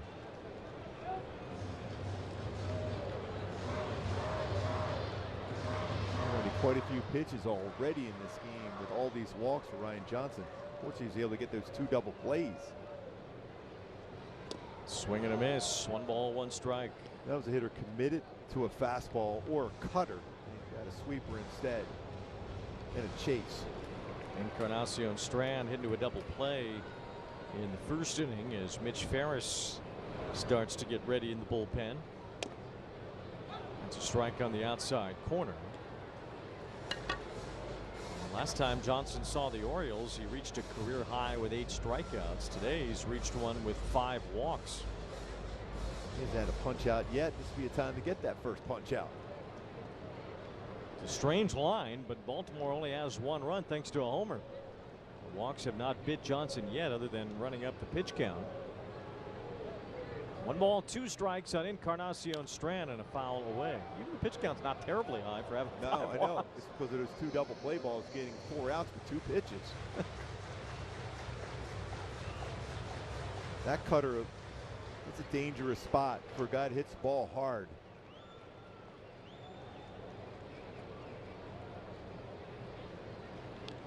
And a hit by pitch added to the mix.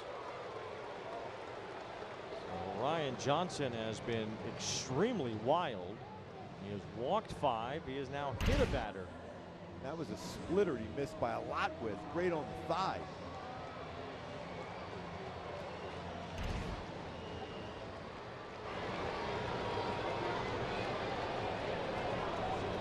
This is a huge point of the game now for the Halos. And a bouncing ball should get him out of the inning. Peraza flips to first, and Holiday grounds out on the first pitch. Yeah, you love to see it. They have to be in that wild.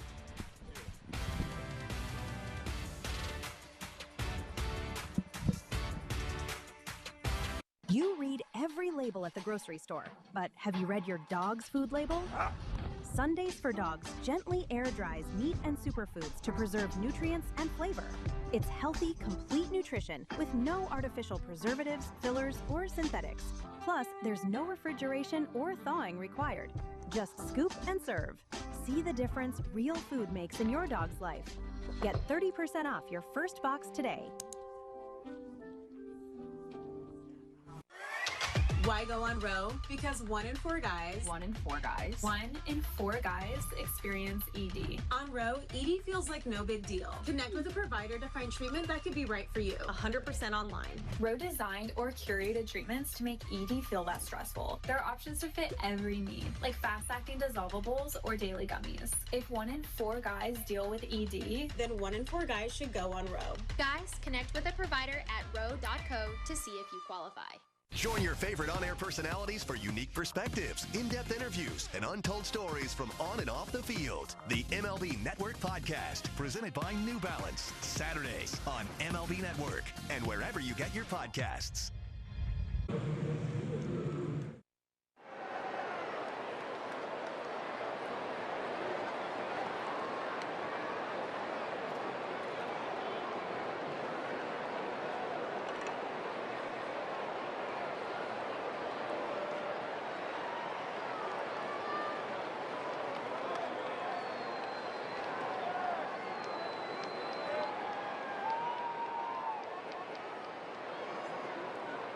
Park at Camden Yards, Oriole Park. Easy for you to say. 91 right now. Feels like 94, but in the club this morning, lots of the guys, including Mike Trout, were talking about how hot and humid it was during the game last night, not during the day game. So unclear if that played a part in Reed Detmers last night, Brian Johnson today. Trout said he drank 8 liters of water during the game last night, lost about 10, but hydration is so important to him. The Baltimore Orioles dietitian said they'll lose about 5 to 10 pounds today just because how hot and humid it is. So you add about 20 degrees to the field temperature. So who knows what it feels like out there when the sun is shining. A little bit of cloud cover right now, but all about the electrolytes the night before, guys. That's what I was told before the game. Yes. So hopefully you got your electrolytes in. Very, very humid. I think of when I'm doing the Peloton, Allie Love said hydration station. That's what everyone needs. Jose Siri fouls one back. No balls, 2 strikes. Yeah, you don't really get the hydration breaks like the World Cup, but hey, you get some time in between innings and whenever.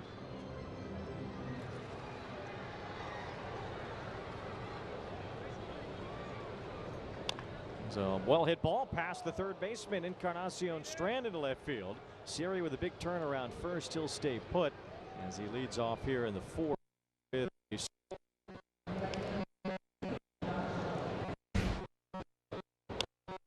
Game has not been real clean. The first ball was hit the 100 the bat.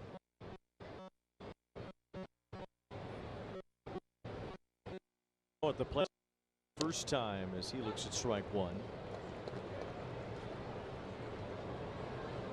Well, Oriole Park and Oracle Park.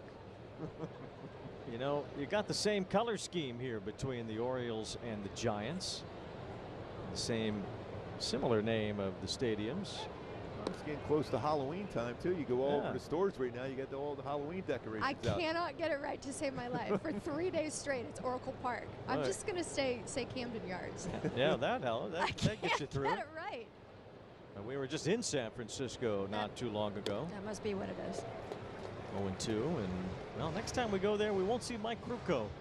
I know, I just saw that. He's announcing his retirement from the booth. He won't be at Oracle Park. He won't be here at Oriole Park either. The long broadcast combination of the Giants will be split up. Dwayne Kuiper and Mike Krukow. Yeah, I just saw that too, and I was so happy to have a conversation with him. When we were all-time great. Waddle with inclusion, myositis, degenerative muscle disease. He's had it for years now.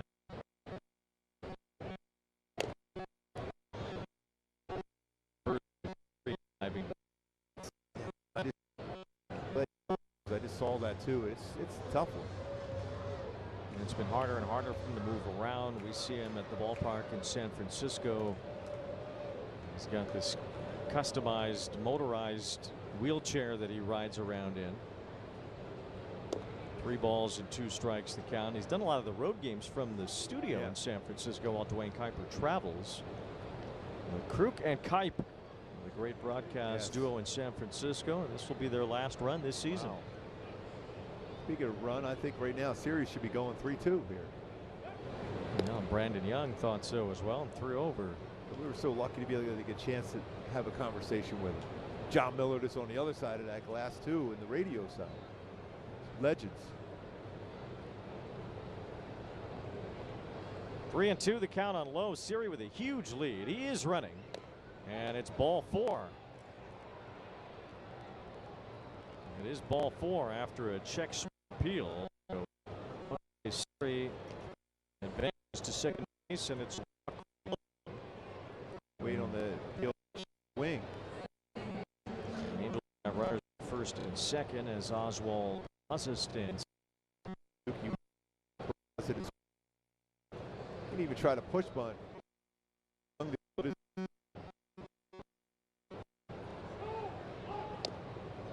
There's a bunt attempt and a strike. 0-1.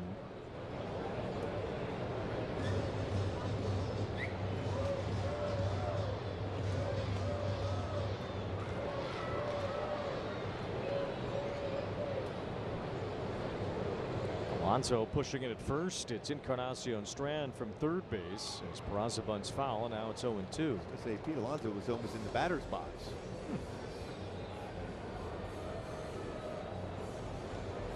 Anthony Rizzo's the first baseman that I've seen charged the most aggressively on those plays.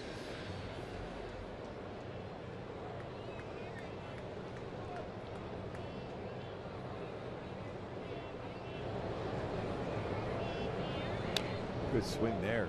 Mistake 0-2 pitch. Still 0-2 on Peraza, who flied out to right his first time. Mentioned Adam Frazier starting against the lefty yesterday against the righty.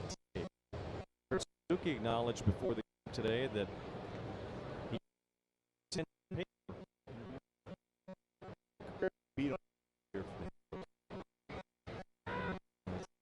ball 1. So okay, but I think you would be count here. You anticipate some sort of a secondary pitch. Always thinking, and you always have all that information as far as the pitcher's tendencies on counts. Peraza chops it foul wide of third. Still 1-2.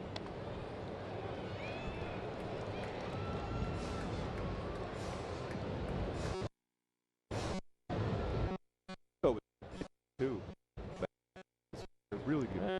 Long career. Caster Mike. Wish him all the best. Right that. Well, there. Yeah. It was great to see that in San Francisco. See with Dwayne Kuiper, I'm sure we'll stick around and continue to call games there as Peraza fouls off another.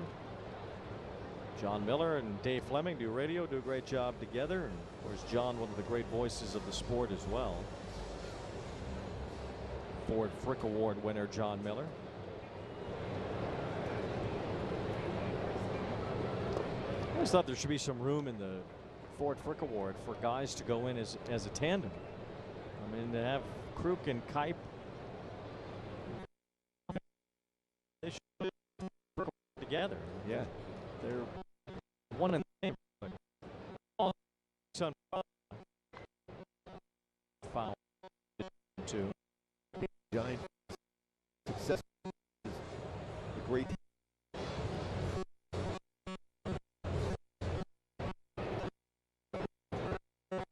Nominated, but they've never won. Either of them. 2 balls, 2 strikes on Peraza.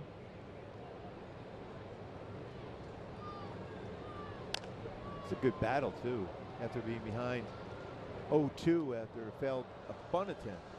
Been battling pretty strong. Brandon Young has thrown a lot of pitches. Josh Walker, left-hander, up in the bullpen for Baltimore. This has been a 10-pitch at bat so far for Oswald Peraza. He's going to make it Yo 11.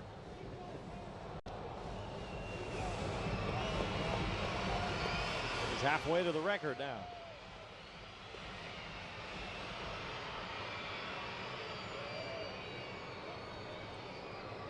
This will be the 12th pitch as Young's pitch count is near 90 already. Nobody out in the 4th inning. And a check swing right foul. in the dugout. Wake you up here early. He's thrown more pitches than Johnson has with 5 walks. Needless to say, the bullpens will be active today. Yes, I would say so. After we saw the first 2 games go by pretty quickly. Not a whole lot of bullpen usage. And we'll get there today quite a bit with the bullpens. This is pitch number 13 in this at bat to Oswald Peraza. And it's a ground ball to third, grabbed by Encarnacion Strandstedt. Throws to first in time. Double play. Out by double play.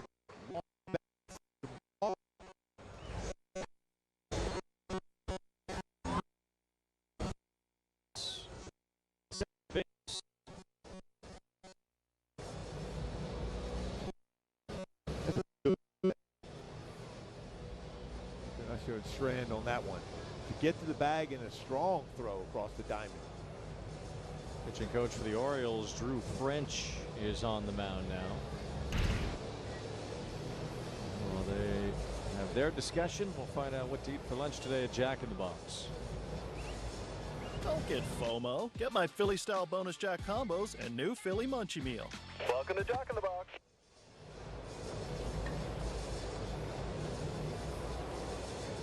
So there was a Philly cheesesteak place right around by our hotel. Gino's. Really? Yes. That same one from Philly or a different one? I didn't make it in there. I just happened to try. Yeah, I was like, I missed it. Next year. 2 outs, and Meckler is at the plate here with Lowe at second base. I did go to a nice Italian sandwich shop. There's one near the hotel, Little Italy near there. Thanks for bringing me a sandwich, man. I appreciate that. Erica's got her hands up too. What are you doing, Wade? Let's go. We're a team. Ground ball towards short. It's Holiday who scoops that up. Low throw, but Alonso digs it. And that ends the innings. All those pitches, but no runs for the Angels in the 4th.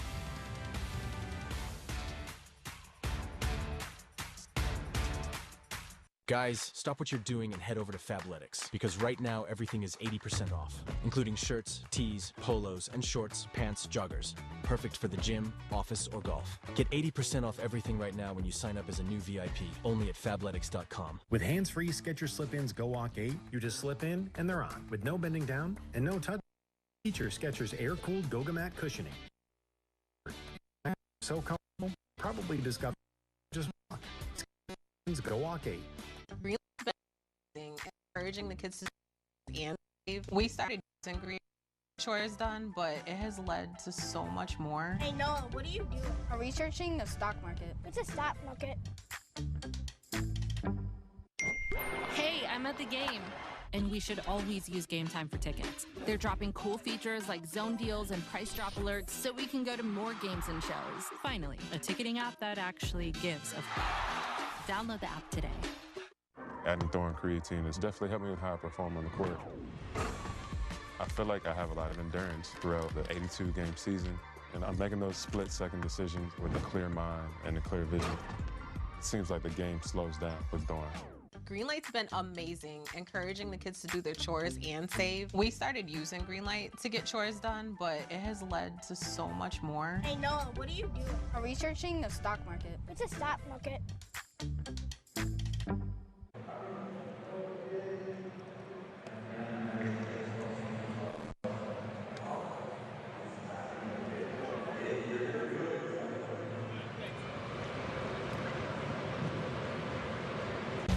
Double play ball has been at work behind Ryan Johnson here today. Yeah, that's the thing that's really saved him. All the walks, though. Be able to get 4 outs on 2 pitches. It's a real nice play by Listen there. Also, Zach Neto turned another double play there himself. So 2 double plays have been big. This is Leody Taveras leading off here in the bottom of the 4th inning. And even with 5 walks and a hit by pitch, those double plays have helped Johnson get through some innings fairly quickly. He's a much more efficient pitch count than Brandon Young, who is near 90 pitches in 4 innings. He's been a big ground ball pitcher this year either, but 5 ground ball outs. Make that possibly 6. Should be an easy one for Oswald Peraza. 1 away here in the 4th. Get in on that hands with a cutter. Good cutter there for Ryan Johnson.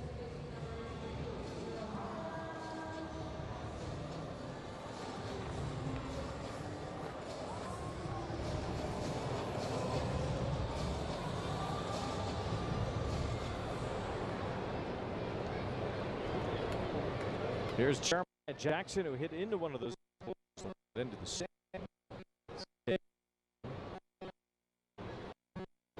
John 5 walks, a hit by center to make that quick out here bottom of the 4th. 58 pitches, not all that far off what is a consistent pace to get you 6 or 7 innings under your belt. There's Cowser, and they encourage all the fans to move. You're going to be a little careful with that.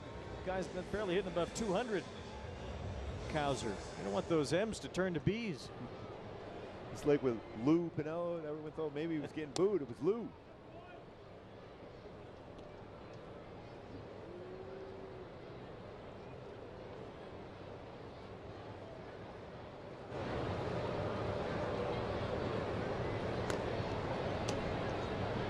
The one thing though, when you get 2 quick outs, you got to finish off this inning quickly. Otherwise, you're putting your manager in a position that he may indeed think about the bullpen with Ferris ready to go now. Balls and a strike. And the Angels still have not announced a starting pitcher for Friday. That's tomorrow in Miami. I thought Ferris could be in the running for that. It's Cowser, it's a fly ball to right center again. This is pretty deep, and this one sends Siri to the wall, and he makes the catch right in front of the fence. That was some good acting there. I thought off the bat that ball might have going out of the yard.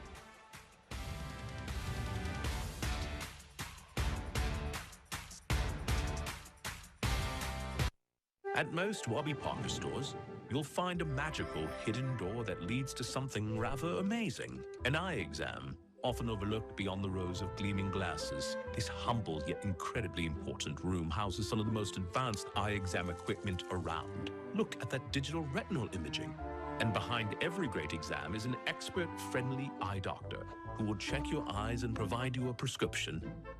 Also quite magical. Book your appointment today. Well, there's a lot of infection in there, Timmy. You're doing really well. Are you feeling anything? Coffee. I don't understand, but this is going very well. Coffee. Coffee? Coffee. Coffee. Coffee? Coffee? What's coffee? Cooking a dinner my whole family can enjoy is a piece of chaos. The requests these kids make are really something. Dad, can I get some strawberries and ketchup? Home Chef's new family menu has been a lifesaver. With Home Chef's easy 4-serving meals, we get dinner done quicker. I have to finish my masterpiece. Do I even want to know? Home Chef's family menu. The parents who get it, get Home Chef. Get 18 free meals at homechef.com.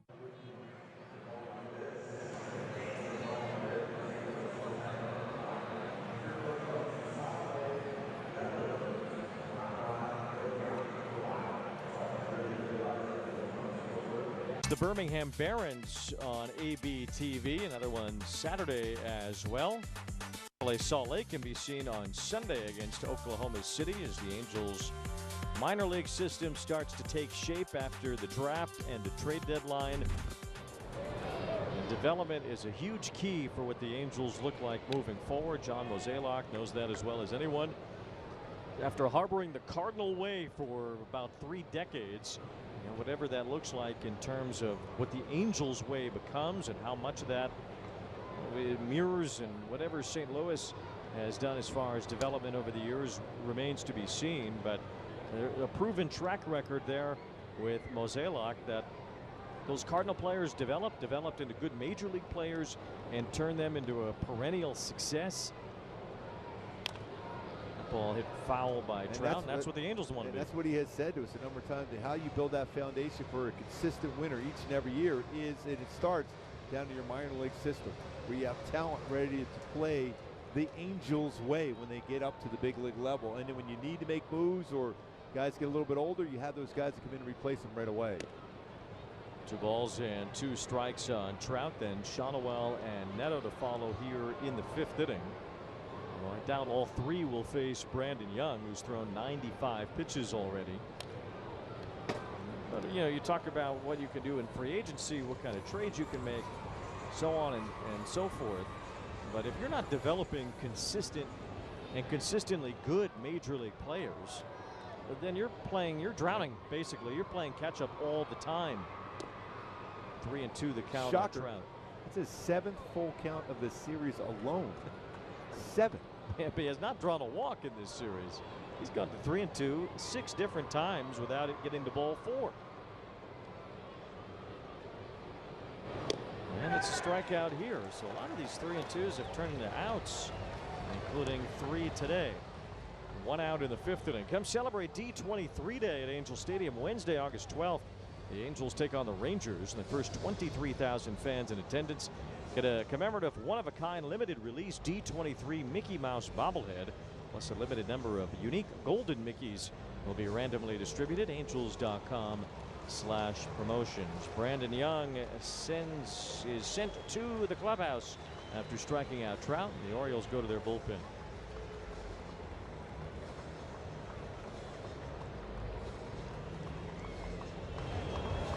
Keep cool out there, folks. It's going to be a hot one. We the people love summer baseball. The food is over the top. The cheers come from the chest. We came with friends, but we met new ones. We have seats, but we're standing. They say it's anyone's game. But from what we can see, it's everyone's. Baseball for the people. Every game night is a chance to go big with MLB Big Inning. Join Matt Yaloff and Greg Caserta. And say it with gusto. You're ready to rock and roll that one, Wayne. I told you I want to give everybody Chris Berman nicknames. Yes, you should.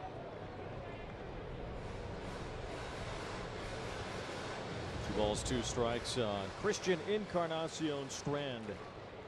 Leading off here in the bottom of the 6th inning. Angels have a 2-run lead. Mitch Ferris retired the last hitter in the 5th inning, on here in the 6th as well. Holiday and Tavares due up in this inning. Still 2-2. Mets up early on Cleveland today. Cleveland is 1 game under 500 right now. On their way to 2 games under if they lose today. Mets lead 5-2. Joe Adell not in the lineup today for the Guardians. Tough righty. Strike 3 called as Encarnacion Strand is down on strikes. It's Nolan McLean pitching for New York today. Got away with that one. I thought he was going to challenge it. He might have been correct if he did.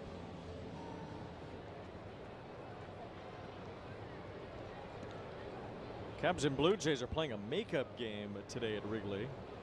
Scoreless in the first. Blue Jays were relieved to find out Kevin Gausman will make his Cubs debut tomorrow instead of today and off to face him. Brewers a 1-0 lead early against the Pirates on a homer by Jackson Chourio off of Braxton Ashcraft getting the start for Pittsburgh in that game. Pirates trying to hang around. Marlins, Padres. Who else in that National League wild card mix? Phillies, Cardinals. You say everybody. So this third wild card, that's kind of how it turns out to be. That's why the trade deadline is so busy with teams that are out of it making as many deals as we saw the Angels make.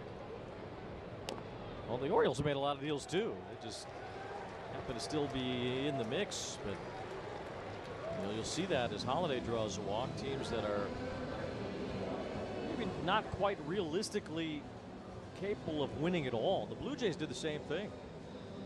This year it's not turning out, but they're still in the mix, sort of in the wild card. So why not try to boost up your roster for next year, while also giving yourselves enough chance to make a run this year? It's Luke Murphy getting ready in the Angel bullpen. That's why Toronto wanted to pick up Jose Soriano. Controllable for a couple more years. We know how good he can be. It's so odd when you go and think about a series coming up and not having him writing his name down. That just felt odd today. Soriano dealt to the Blue Jays. Arjun Namala, the big prospect, coming back to the Angels. Look at a couple of his swings already in that Angels uniform. Yeah, that's a pretty impressive swing. You can see him tonight on ABTV, right? He's at AA. MLB Pipeline has Namala listed as the #1 position player prospect in the Angels organization now, behind Tyler Bremner overall. A chance to watch that after our game here today. Well, Bremner's a AA now too. I don't know if he's pitching today, but he's there. Namala is there.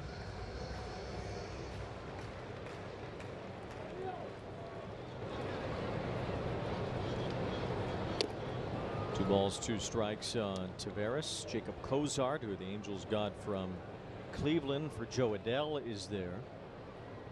And Juan Flores, the young catcher, is also there now. I really like him. So both of those catching prospects at Rocket City, as Taveras strikes out. 2 strikeouts in the inning for Ferris. Upstairs with that fastball. Had him looking changeup. That fastball by him upstairs. Here comes Kurt Suzuki, so Ferris will be exiting, and Luke Murphy will come on to face Jeremiah Jackson.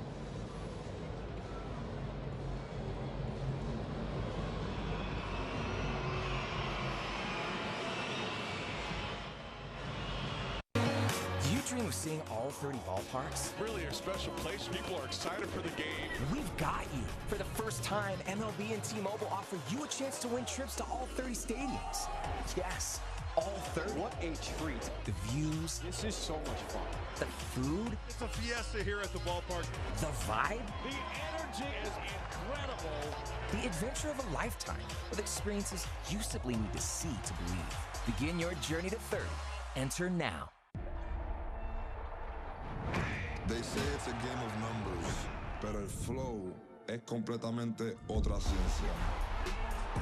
Flow mayor is where all those rhythms meet. Porque el flow no es de un solo jugador, es de un corillo entero que prende estadio. De San Diego a Santo Domingo y cada parada en el camino. Cuando estamos activos, la liga sube de nivel. Esto es Flow Mayor. Join your favorite on-air personalities for unique perspectives, in-depth interviews, and untold stories from on and off the field. The MLB Network Podcast, presented by New Balance, Saturdays on MLB Network and wherever you get your podcasts.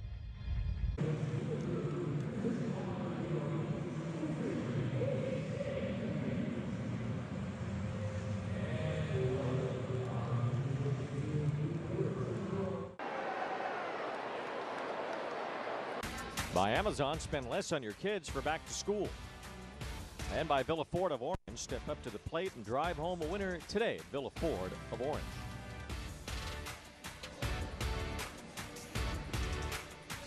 A boat ride through the harbor here in Baltimore.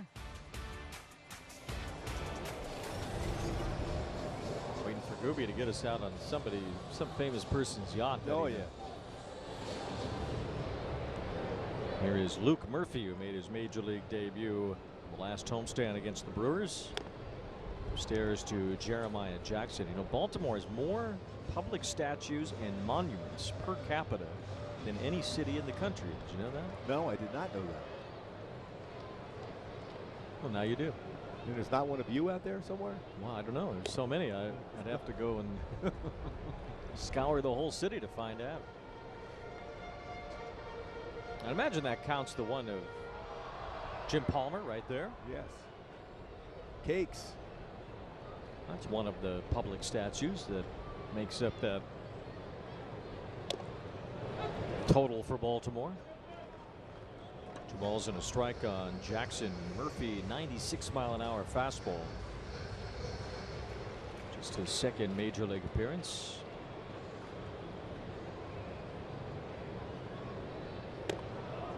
Vice there is getting a quick look at all the pitchers already. 3rd different pitcher today. His first start behind the plate for the Halos.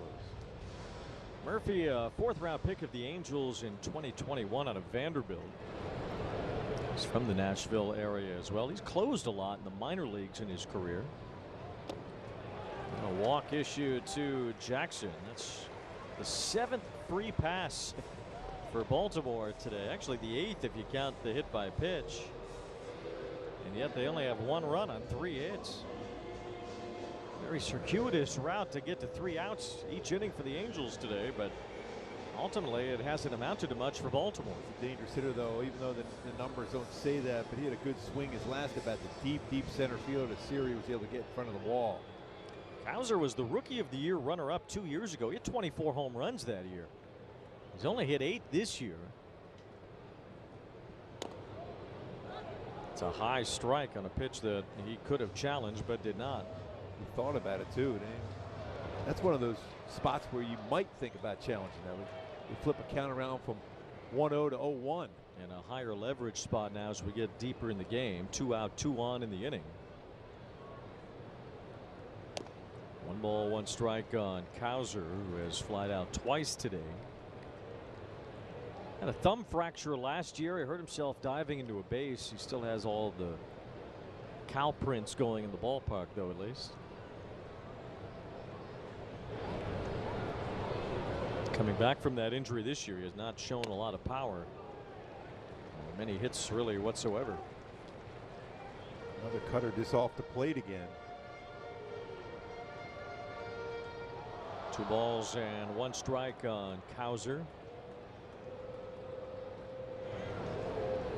Drafted 5th overall in 2021 as he fouls one back, 1-2. You see his reaction on that one too. That was a 97-mile-an-hour fastball, but the exact spot where generally he's going to hit it well. You see it by his reaction. He figured he got his pitch to hit. He missed it. Now you're more apt to get a hit or to chase something out of the strike zone right now. If Murphy can go there, 2-2. Swing and a foul tip, strike 3.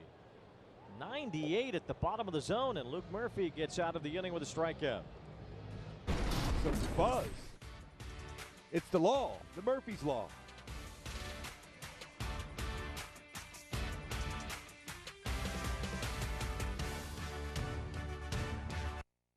I never considered myself an alcoholic, but drinking affected my job, health, and relationships. A powerful medication helped me take back control. Now I no longer feel the urge to drink, and the same pill that helped me could help you. Text TV5 to 710-710 to learn more. Guys, stop what you're doing and head over to Fabletics, because right now everything is 80% off, including shirts, tees, polos, and shorts, pants, joggers. Perfect for the gym, office, or golf. Get 80% off everything right now when you sign up as a new VIP, only at Fabletics.com. At most Warby Parker stores, you'll find a magical hidden door that leads to something rather amazing. An eye exam, often overlooked beyond the rows of gleaming glasses. This humble yet incredibly important room houses some of the most advanced eye exam equipment around. Look at that digital retinal imaging. And behind every great exam is an expert-friendly eye doctor who will check your eyes and provide you a prescription. Also quite magical. Book your appointment today.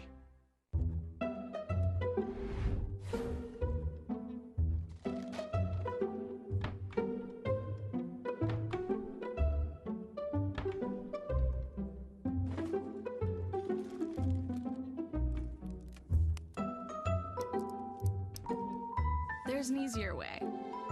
From fixing your cabinets to cleaning your countertops, taking care of your home is easy with Thumbtack. Download the Thumbtack app and start caring for your home today.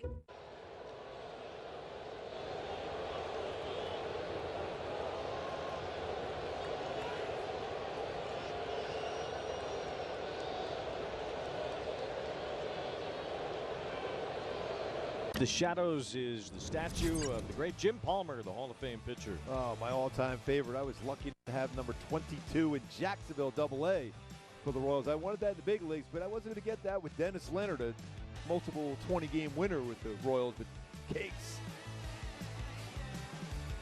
And remembers every one of those pitches, too. Well, you wouldn't one better than Palmer. You wore 23 instead.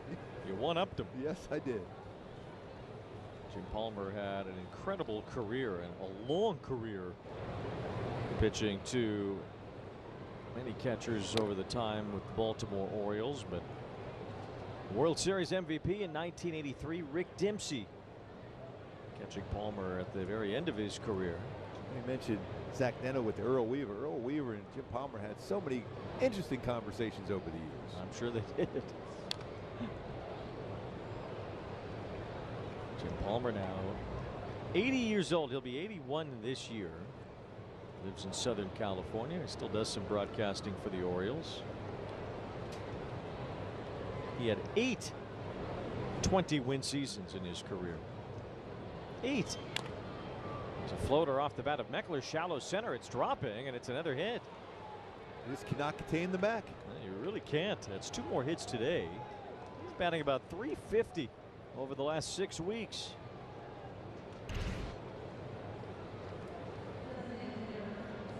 He made contact. Big part of that outfield is going to drop in there on occasion just like that. New pitcher Yaramil Geraldo for the Orioles. He ended up having to cover second base on that as everybody headed out to retrieve the ball. Geraldo's fastball could touch 96, 97, slider, changeup. Facing Trout, who is 0 for 3, only 1 hit in this series for Mike as he takes ball 1. That changeup being the split finger changeup.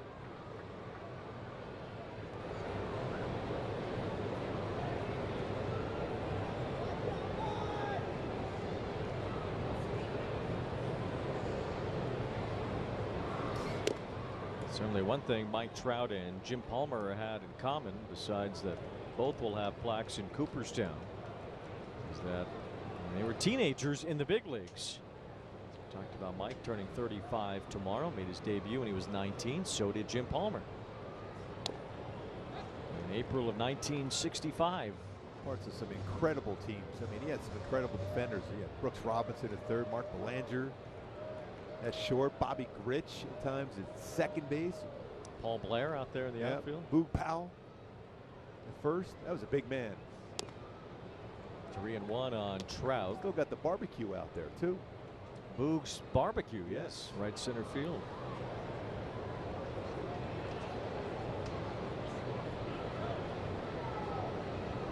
Three balls, 1 strike on Trout. And there's ball 4. So Trout does draw a walk to get the Angels into a rallying situation, which we have seen them in a number of times today. And they've only scored thanks to a 3-run homer by Zach Neto. Angels are 2 for 11 today with runners in scoring position.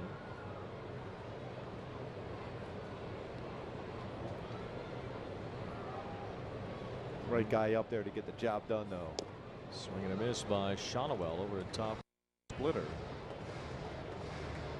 Just pulled off on that one just enough. It was on the outside part. Playing him hit the ball the other way in the outfield. Pretty close to straight up in the infield. Got him again on that splitter, 0-2.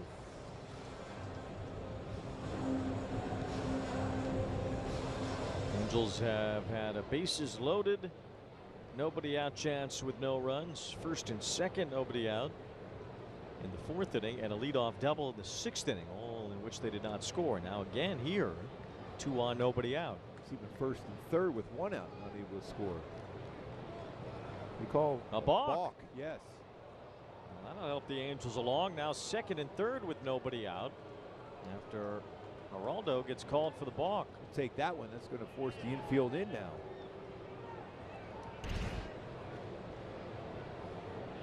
You see, he started his delivery there and stopped. That was a good call. It's your guy over there, Dan Bellino. Solid. Incredible call. Here's Shonowell with a fly ball to right field, hit deep enough to score the run. Taveras near the warning track makes the catch. Meckler comes home. Trout goes to 3rd. RBI for Shonowell, and the Angels take advantage of that balk. They lead 4-1. How big was that balk? Both runners able to advance. Trout's able to go to 3rd base on that fly ball, and a run scored. The Mech, 38th RBI of the season for Shonowell. Just the right guy up there to make that good contact. Now the cleanup man's up. Zach Neto. Neto with a base hit on a pop-up that Jackson Holiday lost in the sun earlier. Then he had a 3-run homer in the 3rd. Ooh, he had a good pitch and drive there too.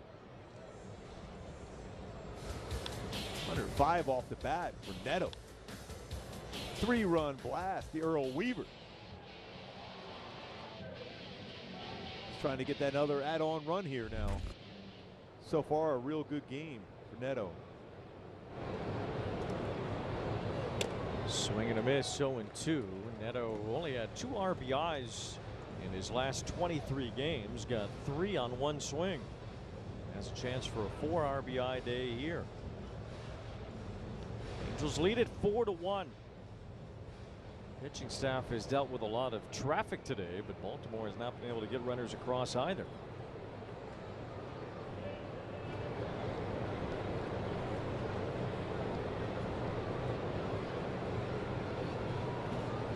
Swing and a miss. Neto has punched out, 2 down. First strikeout for Geraldo. Got him with a splitter, pretty nasty splitter. So 2 outs now. Trout still at 3rd, and Grissom will bat. Grissom has 2 hits today, including a double down the left field side his last time. Angels have 4 runs rather, on 8 hits.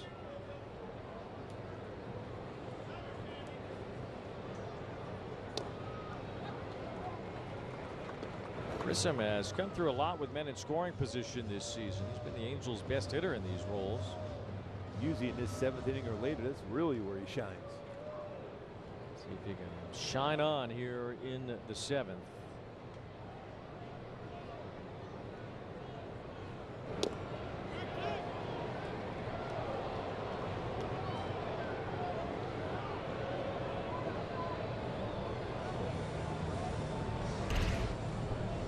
See if he went, held up.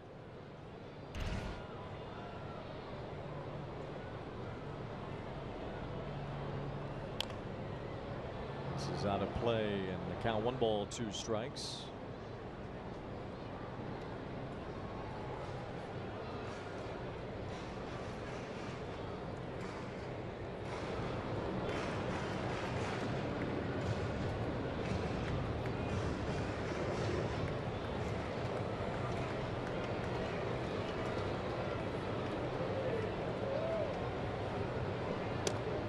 Kind of shocked I haven't got a text from Jim Palmer that we were just talking about. None from Wally Joyner either today. Big part of our pregame show. Wally, where are you at? Well, it's not even noon in California yet. Palmer's probably out walking around. 2 balls, 2 strikes on Grissom. That's off the plate, ball 3. It's a very early start for the West Coast viewers here today with a 9:36 a.m. first pitch.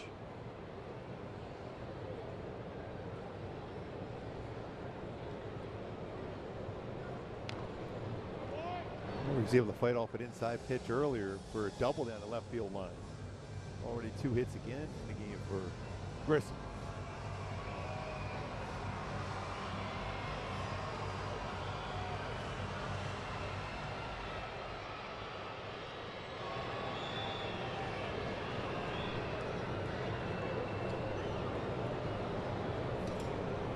They're long at bat. A lot of pitches from the Orioles staff today. Swing and a miss. Grissom couldn't reach that fastball at the bottom of the zones. The Angels set up for one. Got some help on a balk. They lead by 3.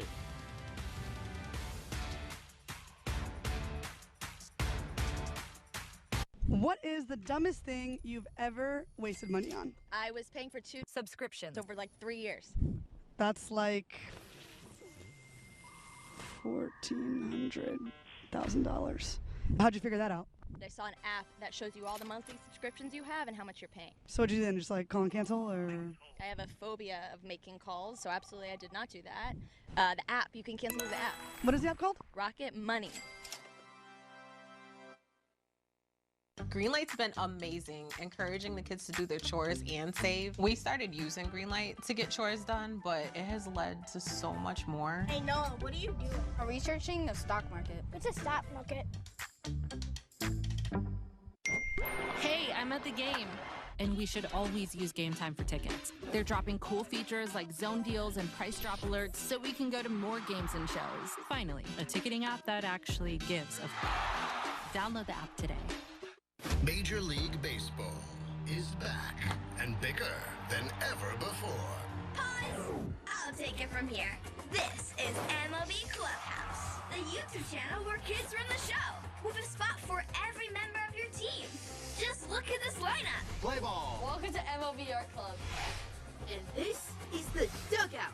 Hey, that's us. Let's see that again. Slide into the home of major fun, MLB Clubhouse. Now on YouTube.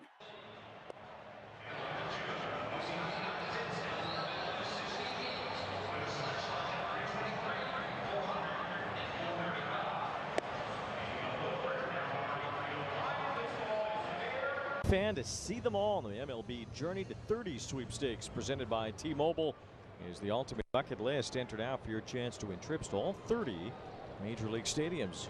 Visit MLB.com/journey to 30 sweeps. So many incredible stadiums around Major League Baseball. If you win that, try to, finagle it so you can see the A's last. Maybe by then they'll be in Vegas. Viva Las Vegas. Here's a fly ball to right center from Pozo as the only RBI for the Orioles today with a home run. He flies out to Josh Lowe. So Baltimore has been given, you could say, almost as many chances, if not more, than the Angels have because of all the walks from the Angels pitchers, and they've done next to nothing with it. And they're 1 runs on a solo homer. Yep. They have had 8 gift base runners between walks and hit batsmen, plus 3 hits, and they only have the 1 run. Ball 1 to Beavers. They only have 3 at bats with the man in scoring position. How's that possible with all the base runners they've had? Gotta love that ground ball double play. Pitcher's best friend, they say. I guess so.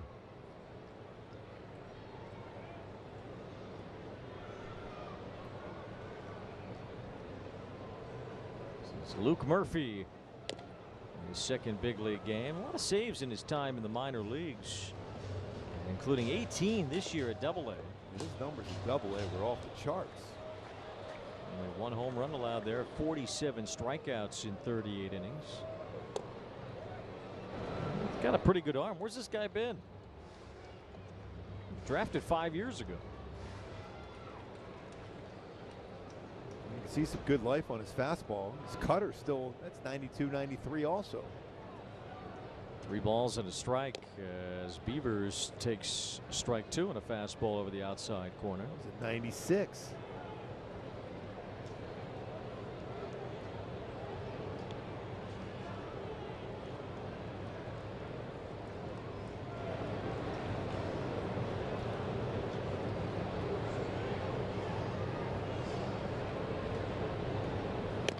Swing and a miss, strike 3. Another big fastball from Murphy. Has 2 strikeouts today. She's upstairs.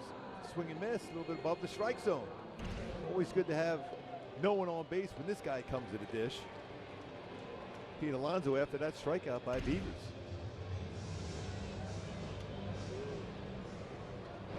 Alonso has a single and a walk today.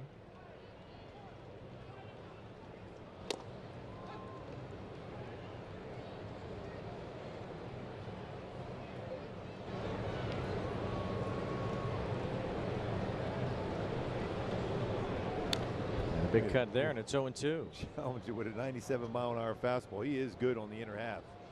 You mentioned how many times he's been hit. He's right on top of the dish. I mean, right on top of the dish. Yeah, the Mets all-time leader in both homers and hit by pitches. Swing and a miss, strike three. Luke Murphy, a 1-2-3 inning. He has 3 strikeouts so far today. The law, the Murphy's Law again.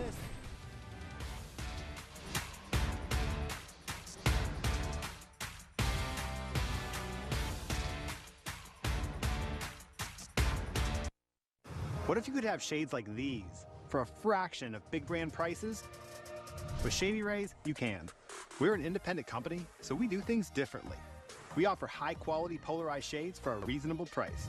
And we personally replace shades that get lost or broken. So far, we've racked up over 300,000 5-star reviews. I founded Shady Rays so that we could have sunglasses that stand up to whatever life throws at us. Order now and get 20% off site-wide at shadyrays.com. How can I help? Me? I'm you, but with way more gusto. Nice. Hey, we getting a bike? Even better. We switched to Gusto for payroll. It's always such a headache, man. Nah, with Gusto, it's effortless. Kind of like looking really cool in this jacket. Payroll, benefits, 401k. They even set it up for us. So then, I had time to make some new merch. It's what we've been missing. Switch to effortless payroll. Make your business look good. Yeah, I knew you'd like it. Really good. Hey, hey. Hi. Could you please submit your expenses today? You have those expense reports? Hi. Can you submit those receipts?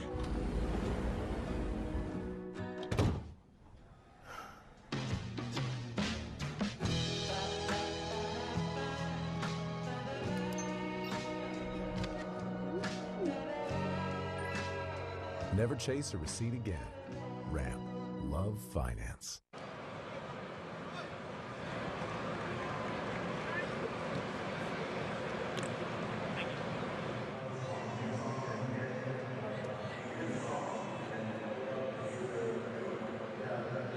And coming up, that kid with the Washington Nationals hat, better watch it. You don't want to end up on mat wearing that hat.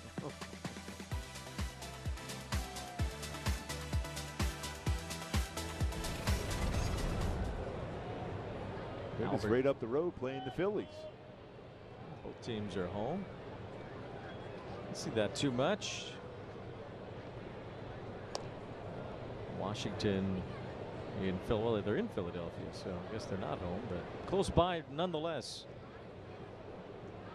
As Moises Ballesteros leads off here in the 8th inning. It's Albert Suarez, the new pitcher for the Orioles.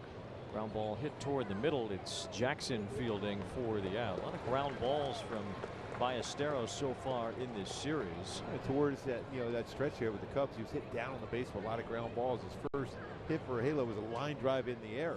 And a line drive today for a base hit as well. But in the middle of all that have been a bunch of ground ball outs. Ballesteros to hit with some launch angle to really tap into his strength. Overall, pretty solid behind the plate today. And something to keep an eye on as a caught stealing in the game today. A lot of walks from the Angels pitching staff, but they have not at all paid for it. So Jose Siri fouls one back. They count 1 ball, 1 strike. Angels trying to avoid a sweep here. They were swept here last year. It's been 5 straight losses in this ballpark. Siri yanks one toward the left field corner, hit pretty well deep toward the wall, and it's off the wall. And one hops and ricochets over the fence. So Siri will stop at second base with an automatic double. He's had a solid game. A single, a walk, now a double.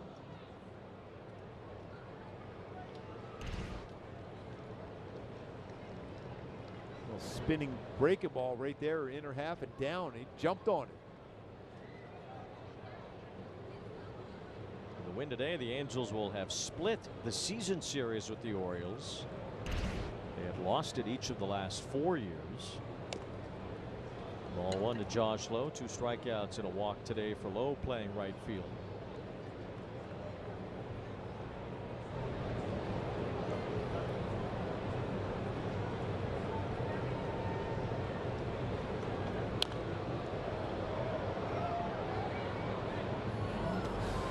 Double by Siri, the 9th hit for the Angels today, their 3rd extra base hit.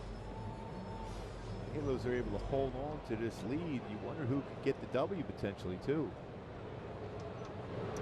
I think it would just be Ferris, who had the 3 outs after Johnson left the game and didn't give up any hits. Luke Murphy's pitched well, though. 3 strikeouts in an inning and a 3rd for Murphy in his 2nd major league game. So bullpen has held up after Johnson left in the 5th. Fan made a nice play on that pop-up. Some good plays in the stands.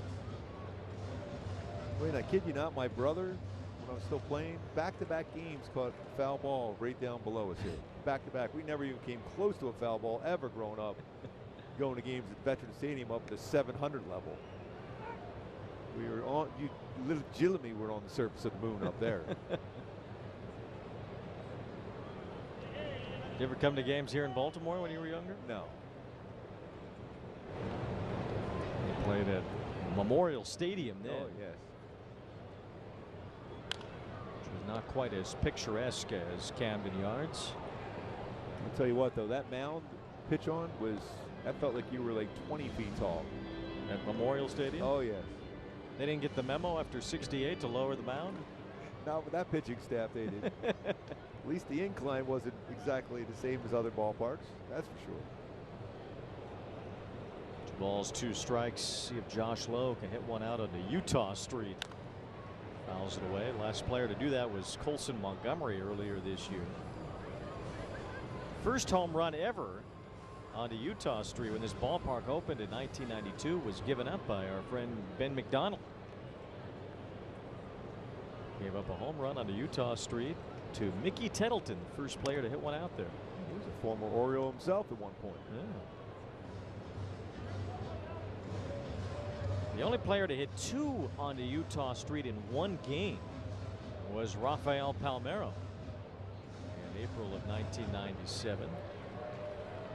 They've got each home run out there marked on Utah Street. Every single one that lands out there is marked. I remember the one that Shohei hit here. It's by Boog's Barbecue, right by the sign, Boog's. That was that far he hit. And he hit it off that cast iron fence out there, didn't he? Yes. As Josh Lowe draws a walk, and there it is out onto Utah Street. That street that is in between the right field wall and B&O Warehouse out there in right field. There have been 137 homers out there since this park opened in 1992. So the opponents have hit more than the Orioles have. Baltimore is at just 64 out there of the 137. Those Griffies from the home run derby that hit the Warehouse. Nobody's done that in a game, though. There's a fly ball to right center field. It moves Taveras over toward the gap to make the catch. Hadn't played that way, which is why he was standing in that right center field alley. 2 outs. Solid swing there on that. It was unfortunate. Reid defended perfectly. So now it'll be Wade Meckler, who has 2 hits and 2 runs scored today. It's been a good day for Meckler in the leadoff spot, and with the way Meckler's been going, and with Neto and what's been a more power-filled season for Neto, hitting cleanup today. There go the runners. Well, they stopped as Meckler looks at a strike. I don't know why you wouldn't have Meckler in this leadoff spot whenever there's a righty on the mound. Consistent contact. Lowe thought for sure this series was going. 2 balls and 1 strike. It'll be all right-handers in the Miami series. Tyler Phillips tomorrow. Alcantara Saturday and Augusto on Sunday.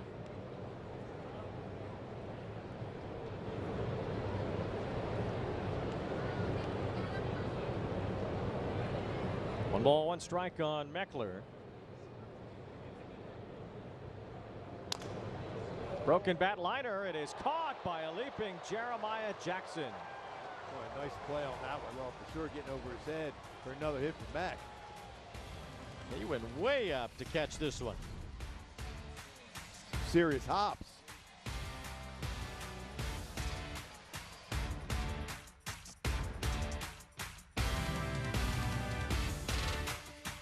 Every game night is a chance to go big with MLB Big Inning.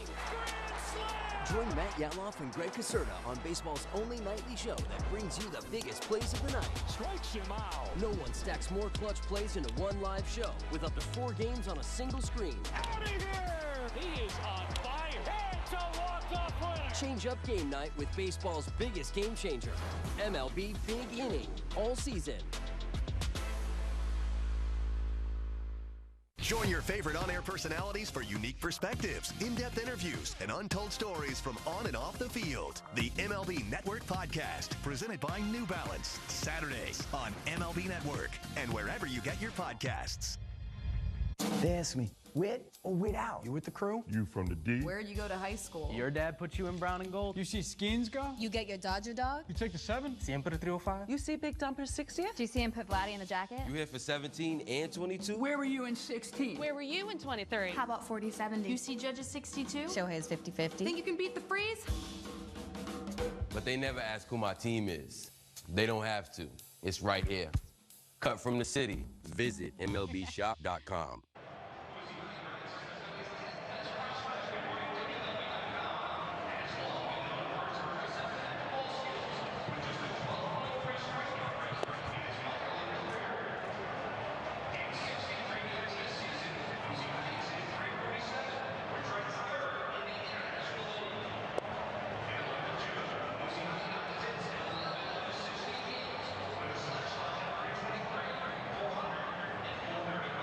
Big Papa. Yes, they do. His 20th homer of the year can only cement further that he is forever known as Big Papa. Zach Neto, the first 25,000 fans, Friday, August 14th. Get that T-shirt courtesy of Pacari SweatAngels.com/promotions for more info. And there he is, Big Papa himself. Just a 3-run home run, Big Papa. 20th of the season, go along with 21 doubles. Gunnar Henderson leads off the bottom of the 8th inning against new pitcher Taylor Saucedo, who was added to the roster when Sam Bachman went on the IL yesterday. 7th major league appearance for Saucedo, with a couple of lefties due up in this inning, including Henderson leading off, Holiday due up 3rd. It's 2 balls, no strikes on Gunnar Henderson, who has walked twice today. It's 3-0. Luke Murphy did a nice job. He faced 5 hitters, walked the first one, and then retired the next 4, striking out 3. Really liked his fastball, too. His cutter was sharp. And a 4-pitch walk to Henderson puts the leadoff man on here in the bottom of the 8th. It's another base on balls issued by the Angels. Their 8th today. And those leadoff walks, especially at this point of the game, they're the ones that really you try to avoid, because you give that opponent some momentum. Well, we've seen leadoff walks, 1-out walks, and 2-out walks today. Well, the Orioles have not scored any of them. Having a double play again just for fun with one of those walks. Well, Christian Encarnacion Strand hit into a double play in the first inning. Orioles hit into another in the second. Encarnacion Strand with 17 letters in his last name, although just Encarnacion on his jersey now. Looked like he went. He did.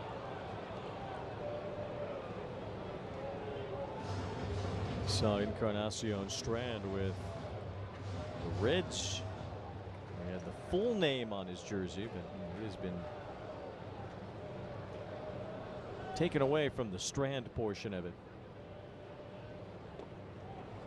2 balls and a strike. He's shown power at times in his career.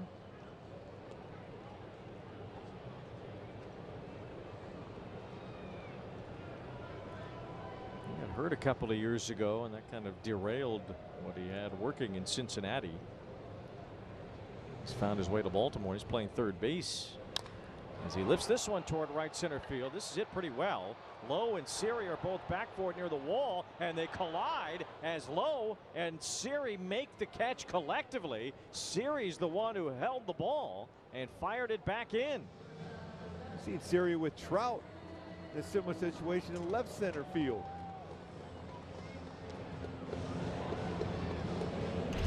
Somehow Siri was able to come away with this one. Lowe, I think, got hurt on that one too. how Siri got a hold of that one. Yeah, I think Lowe wants time to be called. He is not quite back into position yet. Still needs a moment to gather himself after running into Siri out there at right center field. I don't know how Siri was able to hang on to it. Lowe hit him right in the glove. He got hit right in the thigh and hip area too, Lowe did. So 1 out, and now Holiday stands in. Good job by Siri too to fire that all the way back to the infield. And keep the runner at first base, Henderson.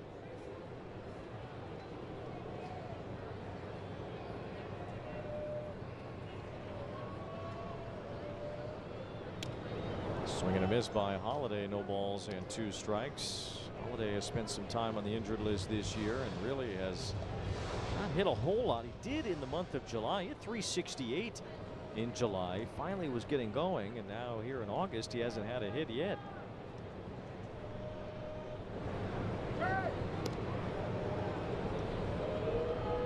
Houston was definitely leaning there.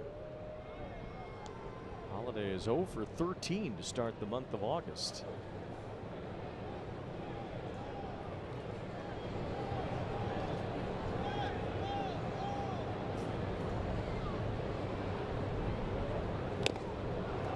Right after him on 3 pitches, finishes them off. Salcedo with a slider just off the plate. At the outside corner, elevated a little bit more than he wanted. Good punch out. Now 2 down.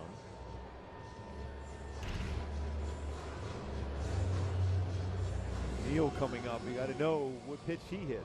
We've seen that throughout this series already. Tyler O'Neill has homered in back-to-back days, and he will face a new Angels pitcher here in the bottom of the 8th.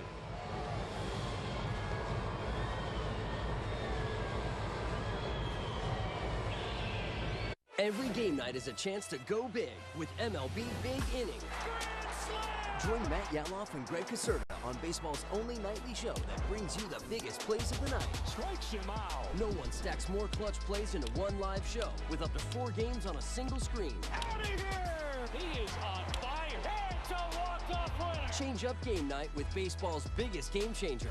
MLB Big Inning. All season.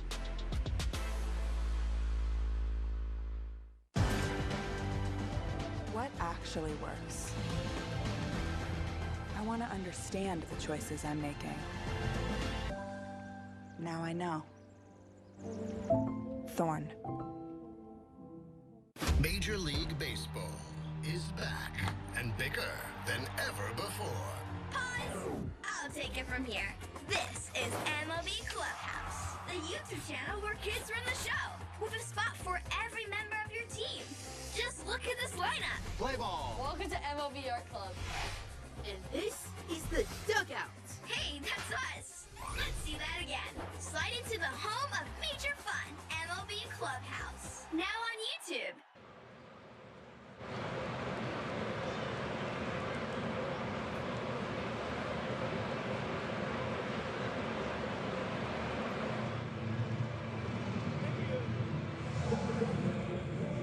Now the Orioles going to their bench. They've had a lot of success doing that this year and in this series especially. Pinch hit home runs on back-to-back nights. Tyler O'Neill in the first game of the series, and then Leody Taveras pinch hitting for O'Neill yesterday. Hit one as well. First time since 1980. The Orioles have had pinch hit home runs in back-to-back games. Then it was Benny Ayala and Terry Crowley. Jim Palmer started one of those games the last time the Orioles had back-to-back games with a pinch hit home run. And he had been in the 8th inning, correct? Yes, both of them were. And now here's O'Neill batting for Taveras in the 8th inning today against the new pitcher Sammy Natera. I would imagine this could be a save chance for Natera. I would think it's possible that he would go back out for the 9th inning. Oh, for sure, I would think.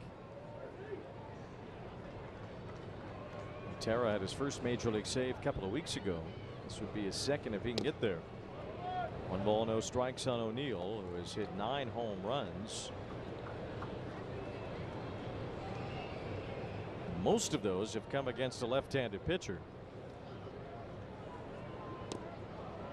It's 2 balls and no strikes. Still running that fastball at 96. His sliders had real good depth to it, too. This is where O'Neill's real dangerous. He's a great fastball hitter. Now he for sure feels he's getting the fastball here. 7 of his 9 home runs against a lefty this year. He was looking for it. That was a healthy hack on that one. 2 balls and a strike. Just enough on. That was 97.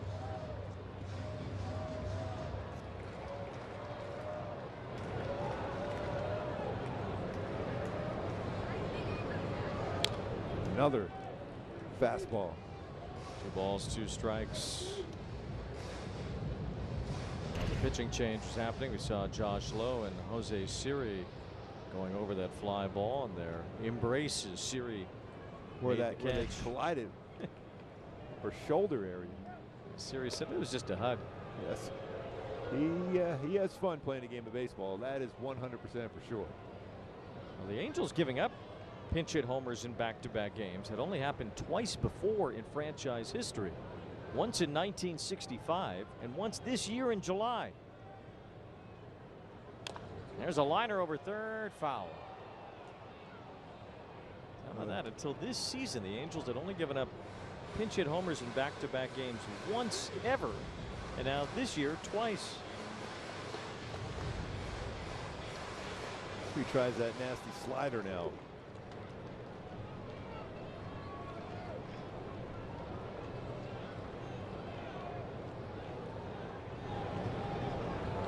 Six home runs versus fastballs this season. Another foul from O'Neill. 2 balls, 2 strikes. Orioles have hit 5 pinch hit homers now this year. They lead the majors in pinch hit RBIs with 28. So they needed an offensive boost late in the game. They've tended to get it.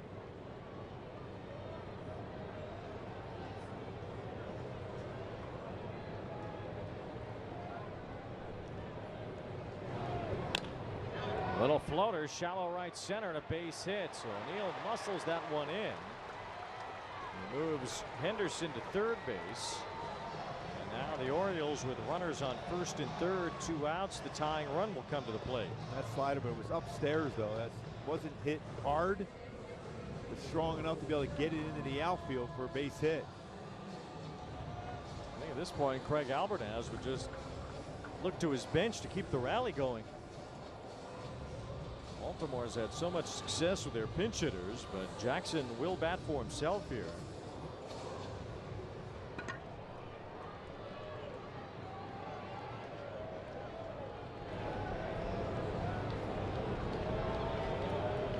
That goes to the backstop. It kicks back to Ballesteros. Plant to plate. They got him. He's out. Wow, the old carom. What a play by Ballesteros. Quickly bounces and makes a perfect flip to Natero. Is that a rebound and an assist? The triple-double. Russell Westbrook is sapped me somewhere. Oh, good tag, too, by the way. I love that tag.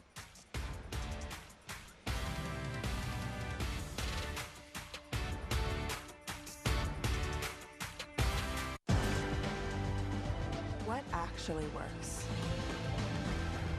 I want to understand the choices I'm making. Now I know. Thorn. I'm on row. I dropped 78 pounds on row. Confident again on row. Lowest cost GLP-1 options on row, whether you're covered by insurance or not, including the FDA-approved pill for weight loss. Weight loss expertise I trust. My labs are better on row. I'm feeling better on row. I'm Greg Olson. This is me on row. They ask me, with or without? You with the crew? You from the D? Where'd you go to high school? Your dad put you in brown and gold? You see Skins go? You get your Dodger dog? You take the 7? Siempre 305? You see Big Dumper's 60th? Do you see him put Vladdy in the jacket? You here for 17 and 22? Where were you in 16? Where were you in 23? How about 40-70? You see Judge's 62? Shohei's 50-50. Think you can beat the freeze? But they never ask who my team is. They don't have to. It's right here. Cut from the city. Visit MLBshop.com.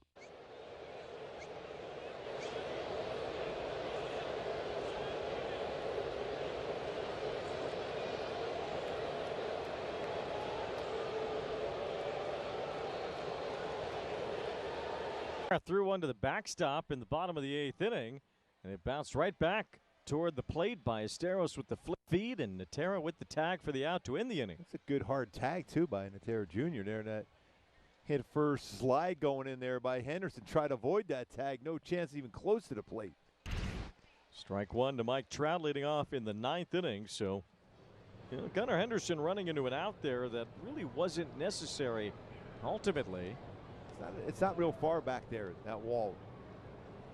Backstop. And there's Trout with a liner to right field. In comes the right fielder O'Neill to make the running catch. That was the best ball Trout hit today. But O'Neill was able to make that catch, one out. Yeah, right on the line. Here you see go right towards the plate. You want to give him a little bit of an angle and then drop that tag to make sure no chance getting in there. With two hands, too. Nicely done by Natera.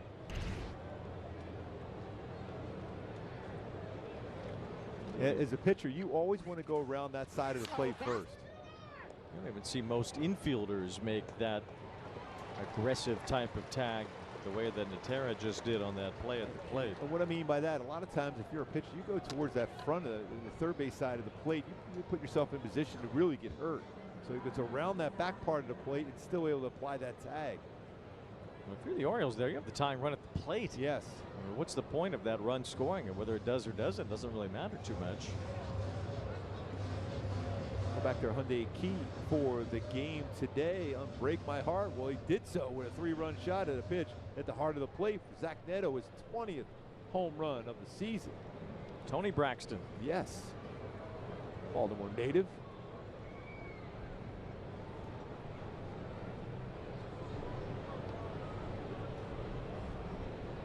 Severn, Maryland.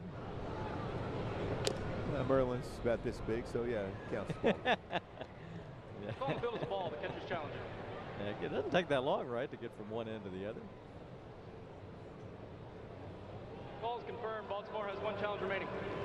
Orioles catcher Pozun has the first challenge we've seen all day. Yes.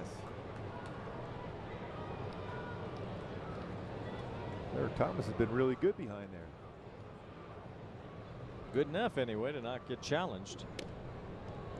2 balls and no strikes on Zach Neto as the big hit today, a 3-run homer.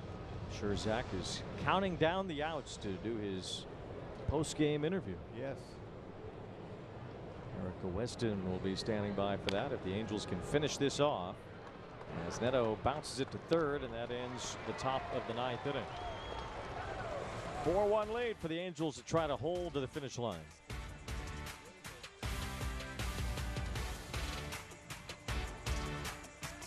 The MLB app. Yeah, it's got game. This game. These games. All the games.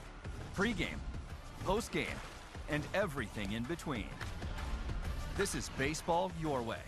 With real-time stats, scores, breaking news, and custom content that hits every time. Because you choose the teams and pick the players you want to follow. So when they catch it on the field, you catch it on the app. Join your favorite on-air personalities for unique perspectives, in-depth interviews, and untold stories from on and off the field. The MLB Network Podcast, presented by New Balance, Saturdays on MLB Network and wherever you get your podcasts. 10 seconds, guys. Let's have a go up. At MLB Network, we're always on the move because baseball doesn't just travel, it transforms. This is how we should do a show every day. And we're there to meet the moment wherever the game goes. Regular season. Welcome to Cooperstown. All the stars are out in Atlanta, Georgia. Postseason. Can you believe what we just saw? Whoa! every season. This is unbelievable. This is MLB Network, the home of baseball.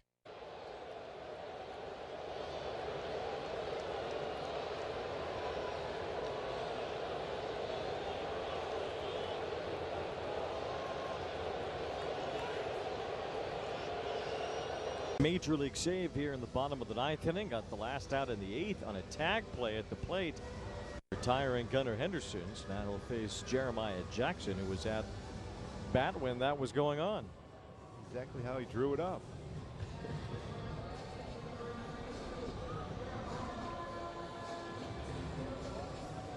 Plays the bottom of the order here after Jackson would be Cowser and then Pozo, although Christian Franklin is on deck. Looks like he would bat in Cowser's place.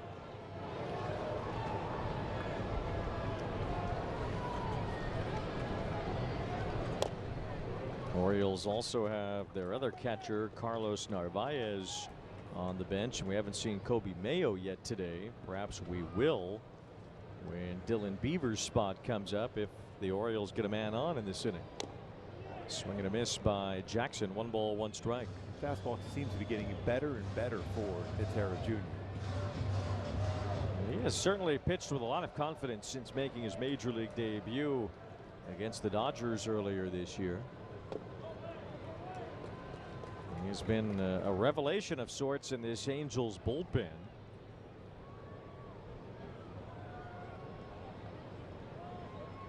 Ben Joyce is back down there now. Luke Murphy has looked the part in his first 2 big league outings. Swing and a miss by Jackson. 2-2.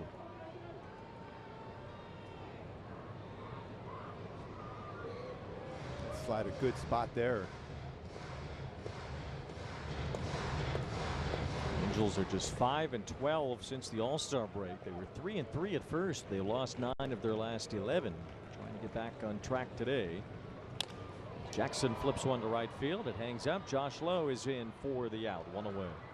Josh has been busy out there in right field. He made an unbelievable play by the foul line a couple innings ago.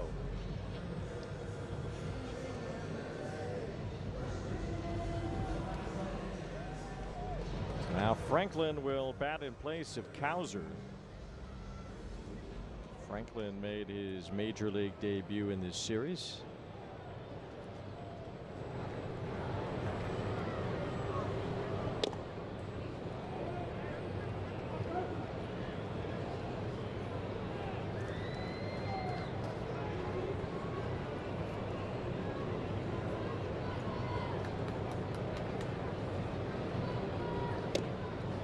Ball, 1 strike. Looks like Mayo is on deck, so he would bat for Pozo. Orioles won't wait around to see if there's a base runner to get Mayo a chance to swing the bat today. Franklin was traded by the Nationals to the Orioles at the deadline. Swing and a miss, and it's 1-2. Fastball got by him pretty quickly on that one. Late on that swing. Imagine Mitch Ferris ends up getting the win out of the Angels bullpen today, although Murphy also pitched well.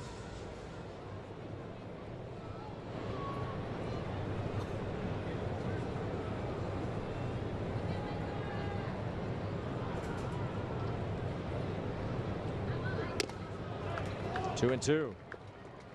Tried to get him a chase well above the strike zone there. A little too high.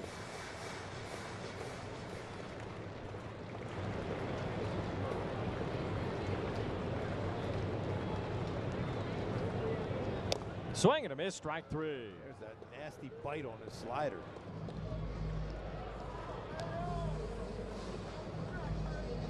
Pretty good spin rate on that slider also. How sharp that was. The 8th strikeout for Angels pitchers today. They've had at least 7 now in 18 consecutive games. Not too far away from the franchise record, which is 23. Nice errors. You got to give him a lot of credit what he did today with all the different pitchers he's had to work with in his first start as a Halo. Got here a couple days ago. Well, Baltimore has only managed 1 run on 4 hits today. Well, he knows 5 pitchers now. Well, it's kind of part of the deal when you're a catcher now. You got to learn new pitchers up and down anyway. Guys getting traded, released, signed.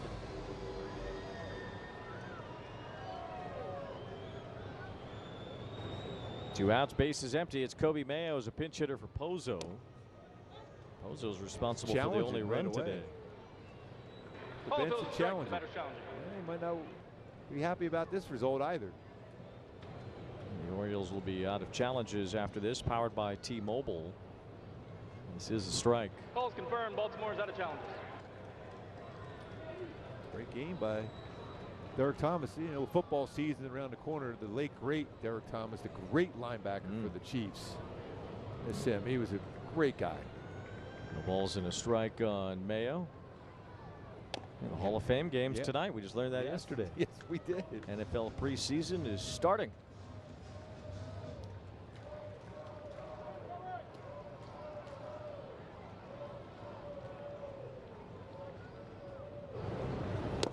Swing and a miss by Mayo. 1 ball, 2 strikes.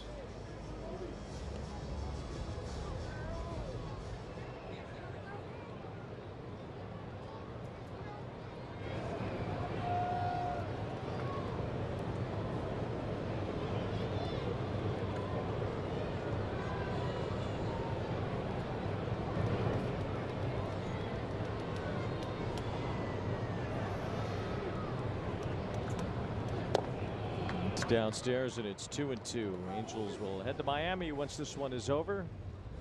Another team that's in the wild card picture in the National League, the Marlins. They're in Atlanta. The Angels so streaky, that team. Very. That's right there, strike 3. Say goodnight to the Orioles. The Angels avoid a sweep. They win one in Baltimore for the first time in 2 years, and the Angel bullpen got it done today. Oh, they did a tremendous job. Just dominated throughout the whole afternoon. Ryan Johnson worked his way through some wildness. Just 1 run allowed for the Halos. 4 hits total in the game. The bullpen really the story besides Zach Neto, what he did today. 4 1/3 scoreless innings, only 1 hit allowed by the Angel relievers. And that locked it down after Zach Neto's 3-run homer in the top of the 3rd. Put the Angels ahead for good. Yeah, that was good to see. Just be able to get that last win here in Baltimore. A couple tough ones, had some opportunities the first 2 games. Zach Neto's 3-run blast. Dead central, 20th home run of the season. 2-hit game for the number 4 hitter, the cleanup hitter, Zach Neto. He wore the cleanup spot well today. A 3-run homer cleans things up nicely. That's why it's called the cleanup spot. It is. That's exactly why it is called that. So the Angels get the win. Ferris ends up being the winner for the first time this season. No day off for him today. And Brandon Young takes the loss on the Orioles side, as Natera picks up his 2nd save. So the Angels win 1 here in Baltimore, and now we'll head to Miami to face that streaky Marlins team. Well, the Marlins in Atlanta tonight, so the Angels will get to Miami way before the Marlins do. That's perfect. Zach Neto standing by with Erica Weston. Zach, with your homer today, you are the first Angels shortstop to have 3 straight seasons of 20 doubles and 20 home runs. You've meant a lot to this team ever since your call-up. What does that mark mean to you? It means everything. You know, I try not to think about it as much, just to go out there and play, not put too much pressure on myself. And you know, it's definitely an honor to be able to sit back now and know that I'm, you know, one of those guys in history now. So it's pretty cool, but glad we got the team win today and, you know, move on to Miami. Yeah, were you thinking about 20 at all? Were you just focusing on some good at-bats? Yeah, today it was just more focusing on good at-bats, hitting pitches, you know, in the zone. You know, I feel like lately I've been kind of being a little ultra aggressive. So, you know, being the cleanup hitter, you know, you kind of got to bring in runs, and you know, it's pretty good to do that today and find good pitches to hit and drive them in. Yeah, you cleaned up nicely today. Your first career start batting cleanup. How'd you feel? It was awesome. You know, I was kind of joking around in the clubhouse, just saying, you know, maybe we just needed a fresh start, and you know, 4-hole was pretty comfortable. You know, just like I said, just it's the same game. You know, same pitchers trying to go out there and get you out every single time. So. You know, it's just a matter of getting the pitch to hit and not missing it. I think that's the most important thing. Well, lastly, we're heading home to Miami for you. I know this week has been a lot for you. What will it mean to you to be back home in Miami? It's going to mean everything. You know, second time playing back home. You know, it's going to have a lot of family and friends, coaches.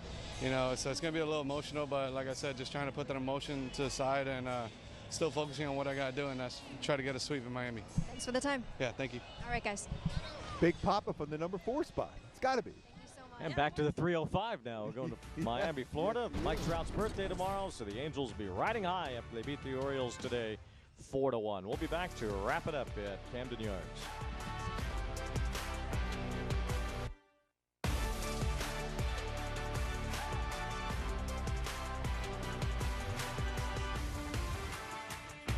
Join your favorite on-air personalities for unique perspectives, in-depth interviews, and untold stories from on and off the field. The MLB Network Podcast, presented by New Balance, Saturdays on MLB Network and wherever you get your podcasts.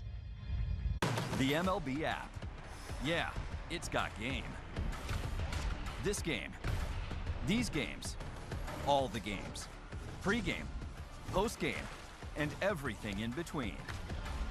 This is baseball your way, with real-time stats, scores, breaking news, and custom content that hits every time. Because you choose the teams and pick the players you want to follow. So when they catch it on the field, you catch it on the app. They ask me, with or without? You with the crew? You from the D? Where'd you go to high school? Your dad put you in brown and gold? You see Skins go? You get your Dodger dog? You take the 7? Siempre 305? You see Big Dumper 60th? Do you see him put Vladdy in the jacket? You here for 17 and 22? Where were you in 16? Where were you in 23? How about 40-70? You see Judge's 62? Shohei's 50-50. Think you can beat the freeze? But they never ask who my team is. They don't have to. It's right here. Cut from the city. Visit MLBshop.com.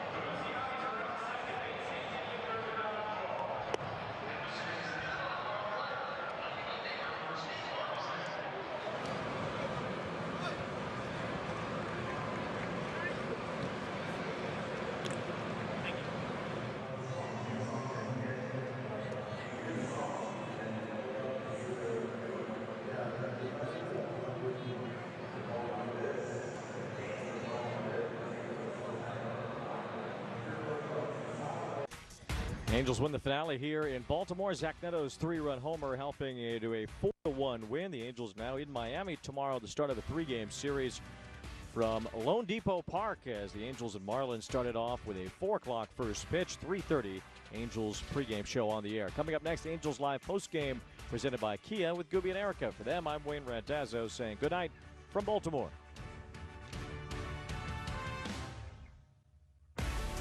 Keep cool out there, folks. It's going to be a hot one. We the people love summer baseball. The food is over the top. The cheers come from the chest. We came with friends, but we met new ones. We have seats, but we're standing. They say it's anyone's game. But from what we can see, it's everyone's. Baseball for the people. I'm on Row. I dropped 78 pounds on Row. Confident again on Row. Lowest cost GLP-1 options on Row, whether you're covered by insurance or not, including the FDA-approved pill for weight loss. Weight loss expertise I trust. My labs are better on Row. I'm feeling better on Row. I'm Greg Olson. This is me on Row. Greenlight's been amazing, encouraging the kids to do their chores and save. We started using Greenlight to get chores done, but it has led to so much more. Hey Noah, what are you doing? I'm researching the stock market. What's a stock market?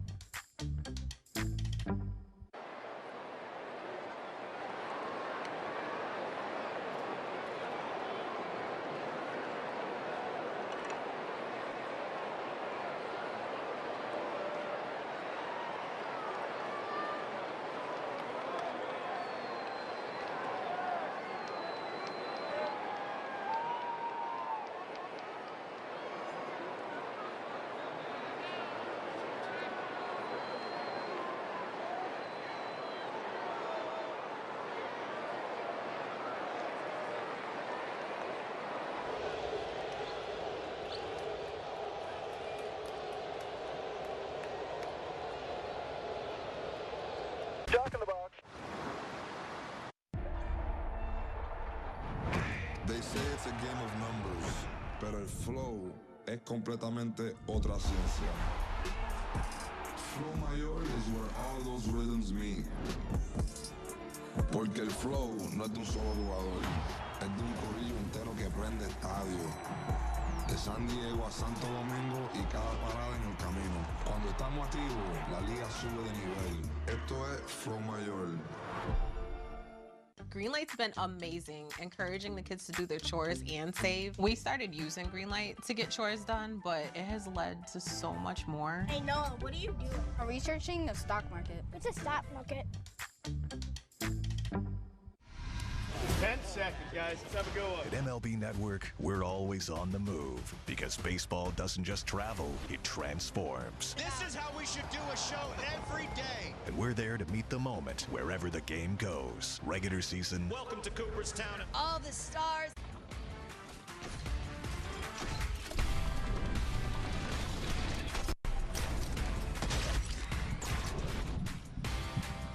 Big day for Zach Neto as the Angels salvage a game in this series as we welcome you to Angels Live postgame on ABTV, presented by Kia. 20 home runs on the season.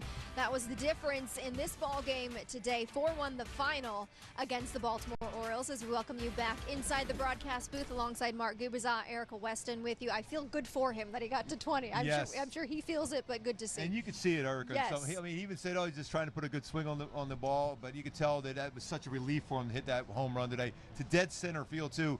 Big pop in the number 4 spot in the lineup coming through with a 3-run home run here in Baltimore with Earl Weaver. That's all we ever preached was. So 3-run home run and some great pitching and some defense. We got a chance to win a game. That's exactly what the Halos did today. Sealed the deal for the Angels getting the win. He was among a handful of Angels that had a pair of hits today, but 2 hits today. The big one, as we know, the home run, the 3-run home run for Zach Neto. Yeah, right. That was out over the heart of the plate. We said that key to the game was unbreak my heart, and that was right in the heart of the plate. It was breaking some hearts right there with that swing. 20th home run of the season go along with 21 doubles, 14 stolen bases. You have 2 of the best young shortstops in the game going out here, Gunnar Henderson and Zach Neto. But Zach Neto, that swing right there was a perfect swing to get the Halos going, especially when you think about had some opportunities to score even again early, unable to do so. You mentioned 4 guys with multi-hit games for the Halos. The Mac at the top of the order, and Neto, number 4 spot in there. It's pretty good. We might see that combo going down there in Miami also. I was just going to say, he looked awfully at home batting cleanup. We know he's got some power, and that spot needs some power, but maybe we'll see what happens tomorrow in Miami. Ryan Johnson got the start this afternoon. He was the escape artist this afternoon. Effectively wild, the old saying. Wild. Yes, so you're never going to be comfortable in the batter's box. You go back to that last start he had against Baltimore. He went 6 innings, just 1 hit, 1 walk allowed, no runs allowed. But the walks, the 2 double plays turn really got him going and got him through, at least through into that 2 outs into the 5th inning. Quick double play turn by Zach Neto. Having Peraza there at second base with his strong throwing arm too. And Von Grissom made a real nice play, and that ball was hit hard. Another quick 5-4-3 double play to avoid some traffic there. Got a few more ground ball outs than he has been normally getting, Ryan Johnson. So there were some positives. Obviously, you want to throw a lot more strikes there with 5 walks in the game. This 1 punch out, backdoor cutter. So he battled, found a way to get the team a chance to win the ball game. The bullpen, though, by the way, first time they've gone 4+ innings, no runs, and 8 strikeouts. That was a dominant performance by the bullpen today. Sammy Natera Jr. closing it out. Well, that's 2 starts against the Orioles where Ryan Johnson has kind of just fooled them. He gave him some free passes, but they couldn't bring him in. Yeah, I mean, especially when you look at it, they've hit some pretty good shots here in the first 2 games this year, especially, late in the game they've been able to do a good job, Baltimore on the offensive side, but they just didn't look comfortable, and they weren't even really swinging a whole lot. They were forcing him to throw strikes, but those 2 double plays really turned the game around for the Halos. He was wild thing. We're not in Cleveland. We are in Baltimore. Where's Charlie Sheen when you need him? I was just thinking the same thing. Big baseball fan. Big play at the plate, though. Speaking of the Angels bullpen, Sammy Natera Jr. has been really impressive since he got called up to the big league club. How about this? Just like Mo Baller drew it up, right? Yeah, exactly. Ballesteros was really busy with a number of different pitchers today. That's a perfect feed. The assist on this play. Back to the rebound he got, and then the quick assist. And then, by the way, Eric, I really like this tag right there. That was a pretty physical tag by Natera Jr. to make sure Gunnar Henderson was unable to get close to that plate right there. That was a real good play. When you think about it, 5 different pitchers he caught today. First start as a Halo, Ballesteros, and he did a really solid job defensively. He sure did. He was busy out there, not just catching the pitches with the pitchers, but making tags and helping Natera get that tag as well. All right, stick with us. More post-game reaction coming your way as we wrap things up on the other side of the break. Stepping aside here on AB TV, the Angels road trip rolls on after Sammy Natera Jr. and the Angels close the door on Baltimore 4-1. The final score. We will preview what's coming up next for the Halos. That's next. Angels Live on ABTV is brought to you by your local Kia dealers. Visit kia.com to discover movement that inspires.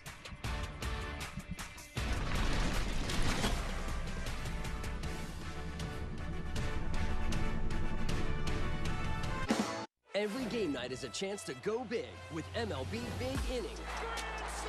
Join Matt Yaloff and Greg Caserta on baseball's only nightly show that brings you the biggest plays of the night. Strikes him out. No one stacks more clutch plays into one live show with up to 4 games on a single screen. Out of here! He is on fire. It's a walk-off winner. Change up game night with baseball's biggest game changer. MLB Big Inning. All season. The MLB app. Yeah, it's got game. This game, these games, all the games. Pre-game, post-game, and everything in between. This is baseball your way. With real-time stats, scores, breaking news, and custom content that hits every time. Because you choose the teams and pick the players you want to follow. So when they catch it on the field, you catch it on the app. Join your favorite on-air personalities for unique perspectives, in-depth interviews, and untold stories from on and off the field. The MLB Network Podcast, presented by New Balance. Saturdays on MLB Network and wherever you get your podcasts.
Angels Live on ABTV is brought to you by your local Kia dealers. Visit kia.com to discover movement that inspires. Angels pick up the win on this getaway day from Oriole Park at Camden. You did it. You did it. Man, it took a lot of thinking to get there. But reminder, down on the farm, we've got some minor league games coming your way here on ABTV later today. The Rocket City Trash Pandas at 4:30 going up against Birmingham. So a chance to see some future Halos, some new additions to the ball club. That'll be great to see. Yeah, it'd be great. By the way, Birmingham, Michael Jordan played at Birmingham in Double-A way back when he was trying to try it out as a baseball player. Just bringing the basketball thing all together here today. Why not, Russell Westbrook? All right, let's take a peek down on the farm for a preview of Rocket City later tonight.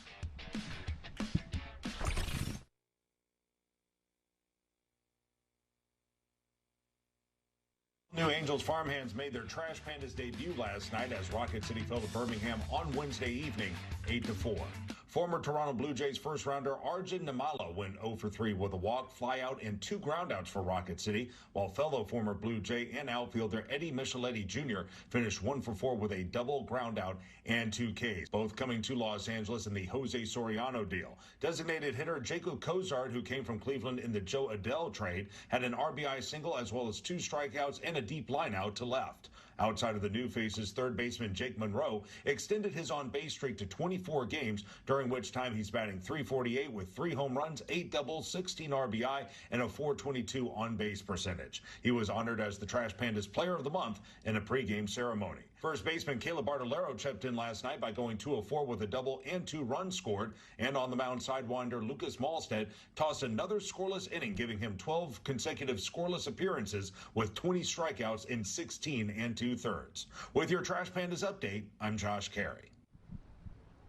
Thank you, Josh. Very thorough, very exciting to hear a little bit of the updates on the guys going down in Rocket City. So there's a lot of talent and some future Angels there. A lot of new players, too, coming over in the trade deadline deal. So there's some talent. We've seen over the years a lot of guys making that jump from AA to the big leagues for the Halos. So it's a great opportunity for Halo fans, baseball fans, to see the purity of the game of baseball down there in AA. The Angels loading up their farm system at the trade deadline earlier this week on Monday, but the Angels road trip continues on. We are going to Zach Neto's hometown, South Beach, Miami. Mr. 305 excited to be back home, and here's a look at our probable starters. It does say TBD, but Jeff Fletcher and Rhett Bollinger both reporting now that George Clausen's going to get the start tomorrow. Oh, I can't wait. I mean, he's pitcher of the month down there in AAA. What a dominant 3-0, 2.48 ERA. We've just been throwing the ball exceptionally well. He's throwing strikes. We know how good his stuff could be. What about that pitching matchup, Saturday? Saturday. Urania again. Alcantara, 12-game winner. Last time he was out, he took on The Miz and beat The Miz. Yeah, get your popcorn ready for Saturday. Can't wait for that one. Grayson Rodriguez and Ryan Gusto in the finale on Sunday. Gooby, let's go on out of here. Get some air conditioning, it's always good if you're going to only win one of the 3. It's always good to get away there.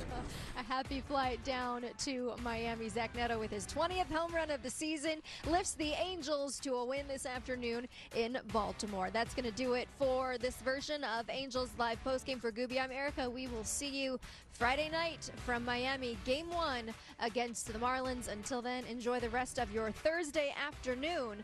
We'll see you on Friday.